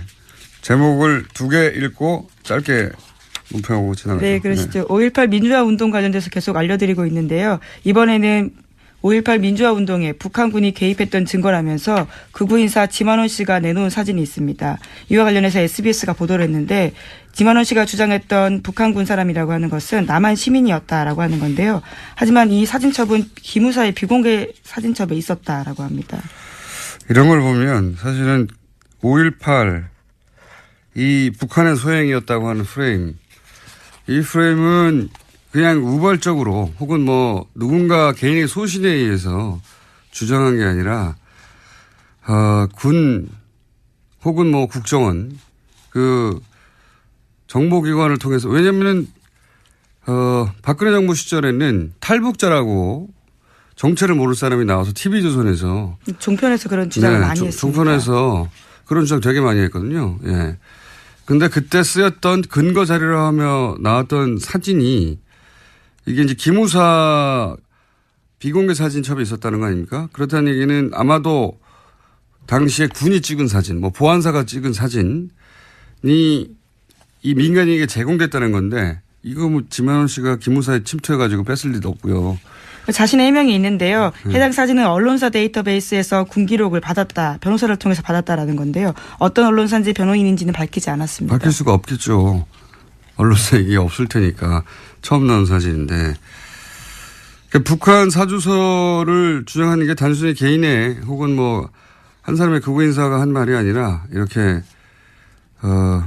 국가기관들이 끊임없이 그렇게 이명박 박근혜 시절에 유포하려고 했던 공작 중에 일부였다라고 저는 보고 이것도 역시 수사 대상이다. 수사 대상 너무 많아요. 지금 서울중앙지검이 수사를 꽉 차 있는 걸로 아는데 기억해뒀다가 제가 앞으로 한 1년 동안 계속 주장할 예정입니다. 예. 수사 대상이라고 하는 거 좀 기억해 주세요. 네, 국방부 5.18 특위 같은 경우에도 37년 만에 본 문서라고 하는데요. 그것을 지만원 씨가 가지고 있었던 거죠. 말이 안 되는 거죠. 예, 5.18 단체에서도 모르던 사진을 어디서 언론사에서 찾습니까? 말도 안 되는 거죠. 또 있나요? 네, 트럼프 대통령 소식만 하나 전해드리겠는데요. 트럼프 대통령이 26일까지 추수감사절 휴가 보냅니다. 그래서 마라라고라는 리조트를 가게 되는데요. 오히려 참모들의 근심이 깊어지고 있다고 합니다. 또 협의되지 않은 트위터를 써서 오히려 문제가 생길까 걱정하고 있다는 겁니다. 트위터에 대해서는 그 참모진들이 인터뷰를 따로 몇 번 했어요. 예, 언론들이 계속 물어보니까 우리는 대통령을 팔로우하지 않는다. 그다음에 대통령 트위터대로 정책을 하는 건 아니다. 이런 해명을 여러 번 했어요. 여러 번 했는데 최근에도 그 풀려난 농구 선수를 공격해가지고 또 논란이 되지 않았습니까? 예, 중국에서 명품을 훔쳐 체포됐다가 풀려났던 UCLA 농구 선수 있는데요. 그 선수들을 향해서 그냥 감옥에 뒀어야 된다라는 트윗을 올렸습니다. 왜냐하면 그 선수 중에 아버지 중 한 명이요. 트럼프 대통령 한 게 뭐냐 이렇게 이야기했거든요. 거기에 대한 반박이었습니다. 그러니까 보통 이렇게 그 국가원수가 어떤 큰 일을 하고 그중에 일부가 불만이 있을 수 있잖아요. 그거 개별적으로 대응하지 않거든요. 예. 그런데 선수 아버지가 트럼프 한 게 뭐 있냐고 그랬더니 바로 풀려나지 말았어야 했다고. 사실 이렇게 개개인을 상대로 국민 한 사람 한 사람을 대응하는 거거든요. 이런 거 안 합니다, 절대. 이거는 동장 정도만 돼도 안 하는 거예요. 굉장히 속 좁은 사람이에요, 진짜. 속 좁은 사람이고 자기밖에 모른다는 게 정말 드러나는 게 이 얘기하니까 또 생각나는데 미국 국무부, 우리로 치면 외교부죠. 외교부에 수많은 자리가 비어 있거든요. 그래서 전직 외교부 관료들이 최근에 정면으로 트럼프를 비판했어요. 이 자리를 채우라고 도대체 뭐 하냐고. 트럼프가 거기에 대해서 말한 게 있습니다. 나만 중요할 뿐이다. 내가 있다는 게 중요하다. 내가 그 자리를 다 대신할 수 있다는 겁니다. 네. 자, 여기까지 하겠습니다. 시사인의 김은지였습니다. 감사합니다. 네. 안녕하세요. 김호준입니다. 18세기 중엽 포르투갈 리스본에서 대지진이 있었습니다. 인구의 5분의 1이 사망한 이 대재앙은 만성절에 일어났고 신은 언제나 최선의 세계, 최선의 상태를 유지한다는 신정론을 기반한 세계관이 지배하던 그 시절 신학자들은 신의 분노를 이야기했습니다. 이에 사상가 볼테르는 죄 없는 사람들이 죽는 것이 어찌 신의 뜻이냐고 묻죠. 훗날 사가들은 이 리스본 대지진이 신의 징벌인가를 두고 당대 사상가들이 벌였던 논쟁을 근대의 시작이었다고 평합니다. 모든 것을 하늘의 뜻으로 받아들였던 시대에서 인간의 이성과 합리가 그 역할을 대신하는 시대로 그렇게 넘어간 거죠. 자유한국당 유호의 최고위원이 포항지질 문정부에 대한 하늘의 준엄한 경고라고 했습니다. 류 최고위원은 포항 시민이 첨보를 받았다는 게 아니라 그런 말이 아니라고 해명을 했죠. 하지만 그 논리대로 해석을 하더라도 문재인 정부에 경고하느라 포항 시민이 재해를 당한 셈이 되는 건 마찬가지입니다. 이 발상이 대한민국 보수의 현 주소입니다. 대한민국 보수에게 근대는 아직도 제대로 오지 않았다. 김원준 생각이었습니다.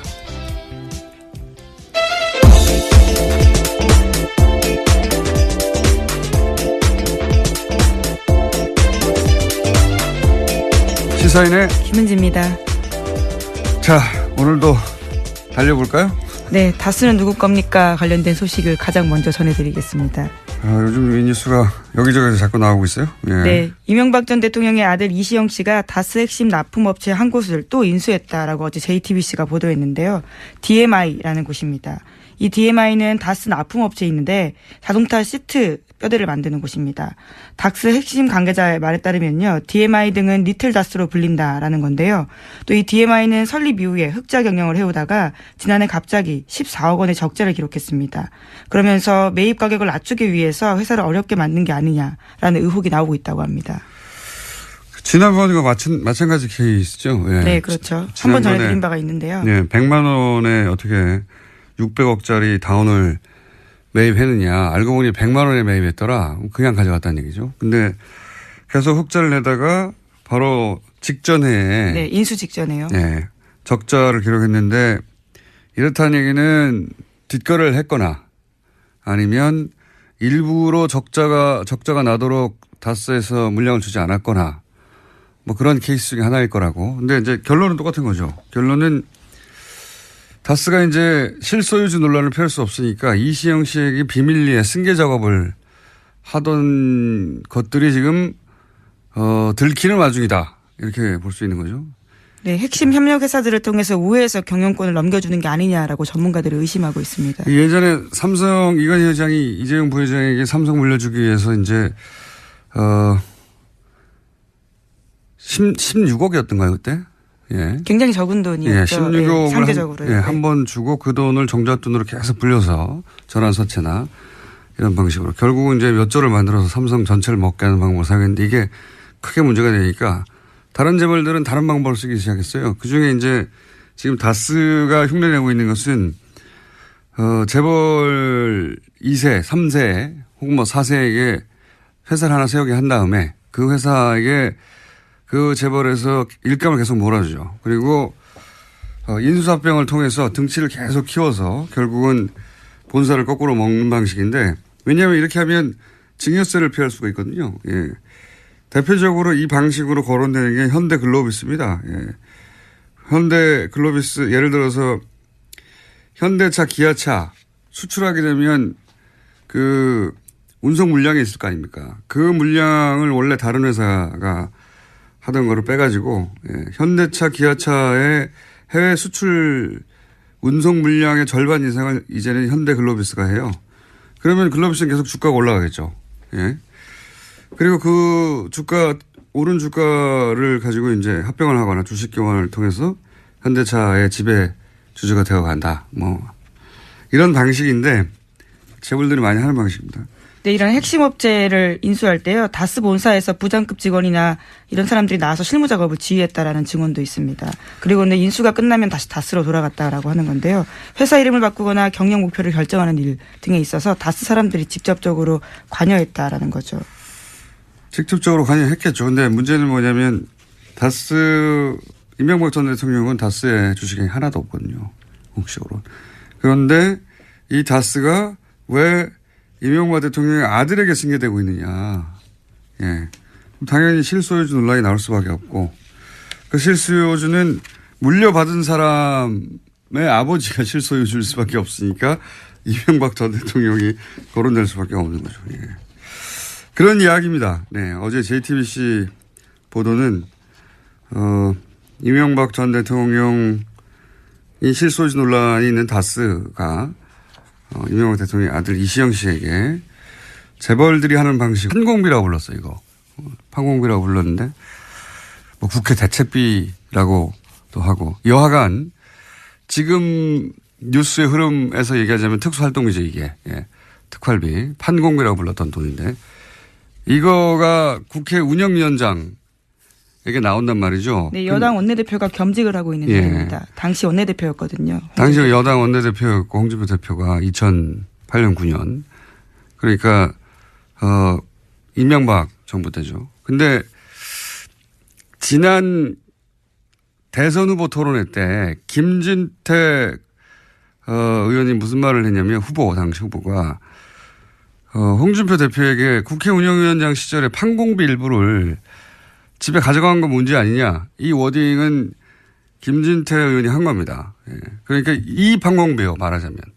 이 판공비에 대해서 집에 가져간 건 문제가 아니냐 그랬더니 당시에 이제 당황했나 봐요. 토론회 때 뭐라고 대답했냐면 정치 자금으로 쓰고 남은 개인 돈은 집에 가져갔다. 이게 애매한 말이잖아요. 그러니까 요는 그때 이제 판공비하고 개인 월급하고 막 섞어서 쓰다가 남은 돈은 이게 개인 돈이니까 섞어 썼다는 얘기죠. 네, 이게 해명이 꼬이게 된 게요. 이 홍준표 대표가 가장 예민하게 여기고 있는 성원정 리스트와 관련돼 있습니다. 2015년 당시의 일에 대해서 해명하면서 처음부터 그렇죠. 발이 꼬였거든요. 왜냐하면은 지금 1억 2천 그때 당시에 이제 그 대선 후보 출마하면서 기탁금 1억 2천이 어디서 왔느냐. 그 돈이 어떻게 마련되어 있느냐를 해명을 하던 와중에 끝에 이 얘기가 나온 거거든요. 그러니까 국회 운영위원장 시절에 판공비 일부를 유용한 게 아니냐는 의혹은 당내에 있었나 봐요. 그러니까 거의 8, 9년 지난 다음에 그 얘기가 나왔겠죠. 어쨌든 이 특활비 문제가 다시 논란이 되니까 그로부터 7개월, 8개월 있다가 이제 페이스북에 올린 내용이 뭐냐면 한 4, 5천 나오는데 그중에 정책위 의장에게 정책개발비로 1,500만 원을 주고 원내 행정국에 700만 원을 주고 원내 부대표단에게 10명에게 격월로 100만 원씩 주고 그러면 매월 500만 원 썼다는 얘기거든요. 이렇게만 하고 나면 이 합이 2,700밖에 안 돼요. 그러면 1,300만 원, 5천만 원이면 2,300만 원이 비는 겁니다. 그 비는 거를 메우려고 하다 보니까 야당 원내대표들에게 줬다라고 얘기를 했는데 야당 원내대표였던 당시 원혜영 의원이 나는 못 받았다 해버리니까 돈이 비는 겁니다 지금 1,000만 원 이상이 매달. 그래서 이 말과 대선 후보 토론회 때 이야기가 다시 이렇게 맞물리게 된 거예요. 이 얘기를 왜 안 하나 모르겠는데 그러니까 이 이야기는 단순히 지금 판공비 중에 일부를 원내대표한테 줬는데 못 받았다고 한다가 아니라 그 남은 돈을 집으로 가져간 게 문제가 아니냐는 6개월, 7개월 전에 대선 후보 토론회 때 김진태 의원의 지적하고 맞물려서 남은 돈을 집으로 가져갔나 하는 의혹이 생기게 되는 이거 제가 보기에는 큰 문제가 될 수 있을 것 같습니다. 아마 7개월, 8개월 전 얘기가 생각이 안 나서 아직 기사화가 안 된 것 같은데 기자들이 곧 묻게 될 것 같아요. 이 문제는 위기입니다. 홍준표 대표. 다음 뉴스는요. 네, 한겨레 21이 2012년 12월 국정원 댓글 사건이 발각된 직후에 국정원과 경찰 핵심 인물 10명이 전화와 문자를 주고받은 내역을 입수해서 분석했습니다. 이들은 12월 11일부터 엿새 동안 휴대전화 번호 14개를 사용했는데요. 그런 다음 서로 다른 500개가 넘는 번호를 통해서 총 3,300여 번 가까이 연락을 주고받았습니다.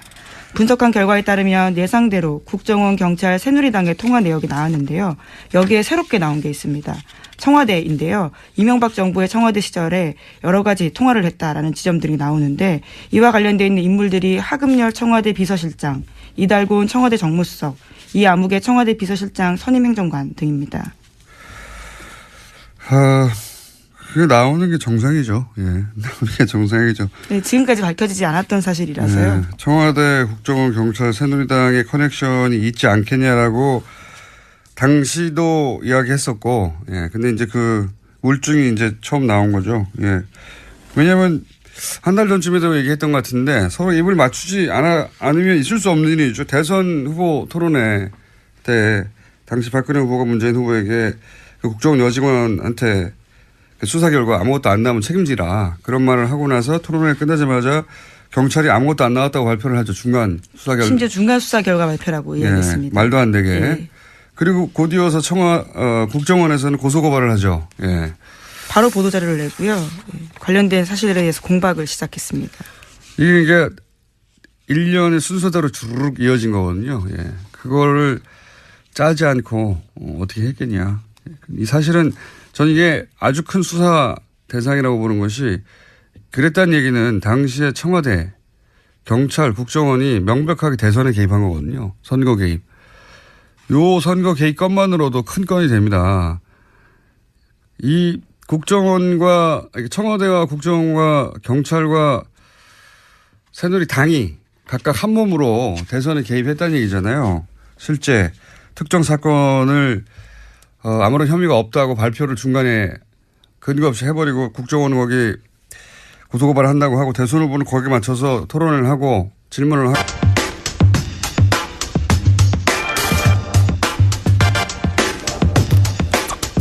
국군 사이버사령부에 댓글 공작을 내부 고발하신 분이죠. 지난주에 이어 다시 한번 모십니다.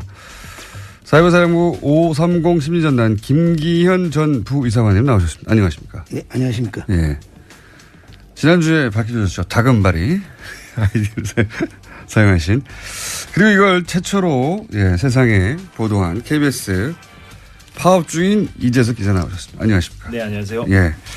파업 중이기 때문에 저희가 KBS 기자들을 이렇게 빌려 쓰고 있습니다. 지난주 반응이 워낙 폭발적이어서 저희가 다시 한번 모셨습니다. 예. 다금바리 선생님에 대해서 격려의 메시지가 어마어마하게 쏟아졌고요. 예. 휘발유 아이디 소나무. 제가 듣기로는 다음에서 활동하던 소나무를 기억하는 분들도 있더라고요. 격렬하게 활동하시는 분으로. 격렬하게 하지 않았습니다. 네. 저는 양심을 걸고 북한에 대한 대북 10년을 했지 우리 국민한테 10년 한 적이 없습니다. 네, 어쨌든 이 자리를 빌어서 댓글을 우리 한 영혼들이 전체 그 격렬한 게 아니고 이 격렬하게 한 사람들 아마 부분적으로 제가 여기서 말은 않지만은 분류돼 있어요. 아마 분류? 분류. 어떻게 분류돼 있습니까? 그러니까 일반적인 댓글 한 사람과 그러니까 우리끼리 뽑자. 우리끼리 뽑자? 우리끼리 인원을 뽑자. 그 인원 있잖아요. 예. 그분들이 이제 통상적으로 이제 댓글을 정치 댓글 단 거지 우리 10년단 요원 전체가 이 정치 댓글 단 거 아닙니다. 저는. 아, 그러면은 예를 들어서 이명박 정부를 옹호하고 뭐 예를 들어서 무슨 어떤 정책에 대해서 이거 막 칭찬하고 이렇게 소위 이제 정부 선풀이죠.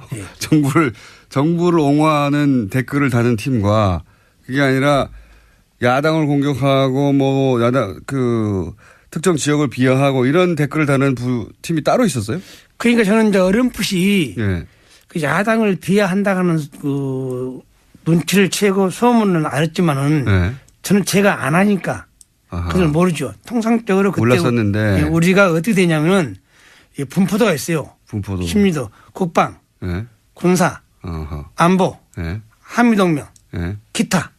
담당이 이렇게 나눠져 있어요? 그렇게 이제 코드를 그 10년 코드가 나눠 있죠 이렇게 분류가 거기에 입각해서 있는데 이 이제 사건 그 분류에 들어가지 않은 정치팀이 있었다는 거죠. 그러니까 그것을 이제 아마도 그 당시는 이제 그 조직에서 소문이 나오기는 저는 이제 경기를 하니까 주로 정치 댓글은 이제 일동 별동네라나 별동네가 따로 있었다. 그런 용이 많이 한다는 걸 들었는데 저 수사를 하고 나서 이제 알았죠.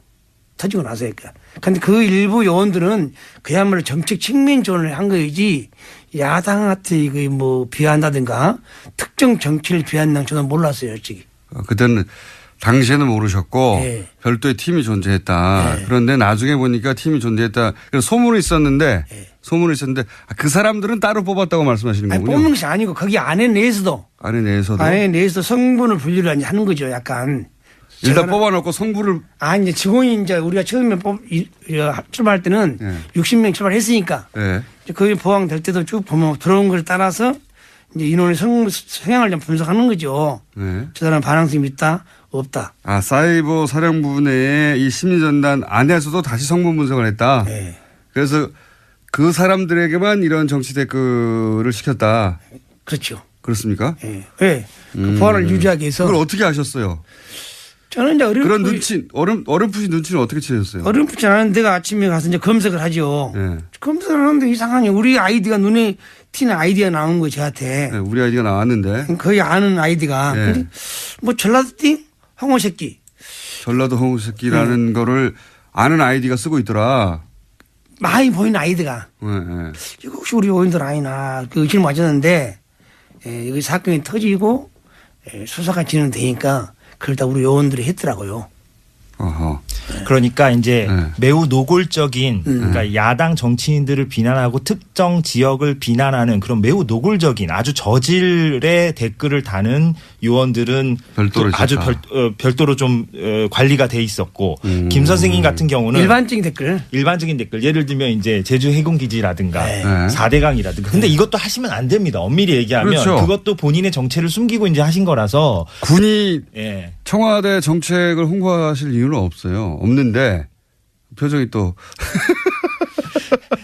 저는 그래서 김 선생님도 이제 저한테 이제 고백하시기로는 본인도 이제 그 책임에서 자유로울 수 없다라고 이제 말씀을 하신 건데 그러나 다만 이제 분명히 해둘 것은 좀 구분이 좀 필요하고 또 김 선생님 같은 경우는 이제 아주 이제 논리적으로 이제 그런 어떤 국방부의 어떤 논리라든가 군의 논리를 이제 그 작업을 하신 거예요. 최초에도 정책 측면이라 했지만은 군사, 국방, 한미 군사 동맹 그런 내용만 정책 측면을 하는 거지. 우리가 4대강이나 뭐 예교나 그런 정책 측면으로 승계되고 있다. 그리고 그 승계 방식의 장점 중에 하나는 비밀리에 할 수도 있고. 지금 다 들켰습니다. 네, 지금 다 모조리 들켜간. 비밀이라고 하긴요. 비밀리에. 상장을 하기 전에 이렇게 해서 나중에 상장을 하려고 했던 것 같아요. 예. 그런데 이제 그러면 상장하기 전에 비상장 회사에서 이런 일이 벌어지는 건 잘 알아내기 힘들거든요. 이 모든 건 사실은 140억 때문이에요. 이 140억을 포기했으면 이렇게까지 오기 힘들었습니다. 140억을 계속 파다 보니까 결국은 여기까지 나오게 된 겁니다. 네. 몇 년 전에 이 140억을 포기하지 못한 아버지의 끝없는 돈에 대한 욕망이 결국은 파국을 부를 것이다. 5년, 6년 전에 그런 말을 한 적이 있는데 글로 가고 있습니다. 자, 그런 뉴스고요. 두 번째 뉴스는 뭡니까? 네, 국정원 특수활동비 관련된 소식도 계속 전해드리고 있습니다. 검찰이 어제 관련된 혐의로요. 최경환 자유한국당 의원의 집과 사무실 압수수색했는데요. 국정원 특수활동비 1억 원 받았다라는 혐의입니다. 하지만 최 의원은 계속해서 이를 부인하고 있는데요. 어제 관련된 중요한 증언이 나왔습니다. 이현수 전 국정원 기조실장이 자기가 직접 돈을 줬다라는 건데요. 그러니까 배달 사고의 가능성을 일축한 겁니다. 동시에 자신과 함께 다른 국정원 직원도 함께 돈을 줬다라고 했기 때문에요. 자신은 돈을 전달하는 게 임무였고 그걸 안 할 수가 없었다라면서 배달 사고 가능성은 있을 수 없는 일이다라고 JTBC를 통해서 밝혔습니다. 뭐 배달 사고라고밖에 할 수 있는 말이 없는데 배달 사고일 수 없다는 정황과 증언들이 이제 계속 나오는 거고 이렇게 되면 또 이제 정치 공작이 아니라 정치 보복이라고 하겠죠. 이 보수 진영에서 정치 보복이라고 계속 주장하는데 이 프레임이 안 먹히고 있는데 계속 얘기해요. 사실 정치 보복심이 있다 이거거든요. 근데 보복심이 있다 없다 따지는 건 아무 의미가 없는 게 개개인들이 보복심이 있을 수도 있고 없을 수도 있어요. 근데 누가 그 마음을 꺼내서 판별할 수가 있습니까? 그래서 예전에는 그럴 수 없기 때문에 마구 질렀거든요. 누구 심령 수사도 아니고. 근데 지금 이루어지는 수사가 공동체를 해친 중대한 범죄가 있느냐. 그런 행위들이 있으면 입보도 처벌하는 거고요. 네, 법과 절차를 따라서 하고 있는 거죠. 없으면 미워도 처벌할 수 없는 거고요. 네, 영장은 다 법원을 통해서 나오고 있습니다. 그걸 다 구분할 수 있게 된 것이 현재 시민의 수준이거든요. 그러니까 저는 최근에 이제 보수 정당들이 여기 대응할 때 끊임없이 정치보복, 보수 정당뿐만 아니라 조중동도 계속 정치보복을 되뇌이는데 이게 안 통한다는 걸 몰라요. 모르는 것 같아요. 그게 이제 보수 정권 한 10여 년 하는 동안 지상파들도 자기 입맛대로 장악을 해서 본인들이 원하는 논리만 주류 미디어에 계속 등장하니까 자기들 프레임에 자기들이 속아 넘어간 거예요. 그 10년 동안 일반 시민들은 사실은 굉장히 다변화된 미디어 플랫폼으로 스스로 뉴스 찾아보고 스스로 뉴스를 전파하고 그렇게 진화를 했는데 이 한 10여 년간 자기들을 보호할 거라고 생각하고 그렇게 장악해 둔 미디어 거기에 둘러싸여서 진화의 시간을 보수가 놓친 겁니다. 그러다 보니까 보수정당에서 이럴 경우에 검찰도 계속 때리잖아요. 끊임없이 때리거든요. 그러니까 근데 지금 검찰은 청와대가 컨트롤해서 하명 수사하고 이런 게 아니란 말이죠. 지금 보면 여든 야든 민정수석도 잡잖아요. 국정원이든 검찰이든 걸리면 걸린 대로 다 족족 수사해버리겠다. 네, 정무수석. 정무수석이죠. 예. 민정수석은 민정수석은 어제 국회에 왔습니다. 그렇군요. 예. 조국 민정수석, 정무수석, 네, 전명환 정무수석. 그러니까 이 10년간을 보수 정권을 겪으면서 검찰이 깨달은 거예요. 그러니까 문재인 정부를 맞이하면서 검찰이 깨달은 바, 이거 검찰의 방식인 거죠. 여기서는 여든 야든 국정이든 검찰이든 무슨 청와대든 족족 다 수사해버리겠다. 근데 이제 과거에 하던 방식으로 정권의 부담이 되라고 조중용을 통해서 혹은 뭐 검찰의 부담을 느끼라고 계속 정치보복이라고 하는데 정치보복 하명수사 막 검찰도 공격하고 그런 얘기를 한다고 청와대가 부담을 느끼지도 않고 문재인 대통령이 그런 사람도 아니고 검찰은 점점 약이 오르고 이런 보복 정치 주구장창 얘기하는 건 자기들 무덤을 파는 겁니다. 이 문화 지체를 따라잡지 못하면 앞으로 보수 오랫동안 힘듭니다. 이런 얘기 안 통한다는 거 단순히 안 통한다는 게 아니라 본인들에게 해가 돼요. 제가 말한다고 제 말 듣겠습니까만은 다음 뉴스는요. 네, 특수활동비 관련된 소식 하나만 더 전해드리면요. 어제 더불어민주당 원혜영 의원이 자유한국당 홍준표 대표의 특수활동비 관련된 발언에 대해서 거짓말이다라고 선을 그었습니다. 홍 대표가 자신이 국회 운영위원장을 맡았던 당시에 국회 특수활동비로 야당 원내대표들한테 국회 운영비용으로 일정 금액을 줬다라고 이야기했는데요. 이에 대해서 원혜영 의원은 어떤 돈도 받은 사실이 없다면서 분명한 해명을 요구한다라고 밝혔습니다. 해명과 사과가 없을 경우에는 부득이하게 법적 조치도 검토하지 않을 수 없다라고 했습니다. 이거 홍준표 대표가 곤란한 지경에 처할 것 같은데요. 왜냐하면 한 4천 5천 정도가 매달 국회 특수활동비 예전에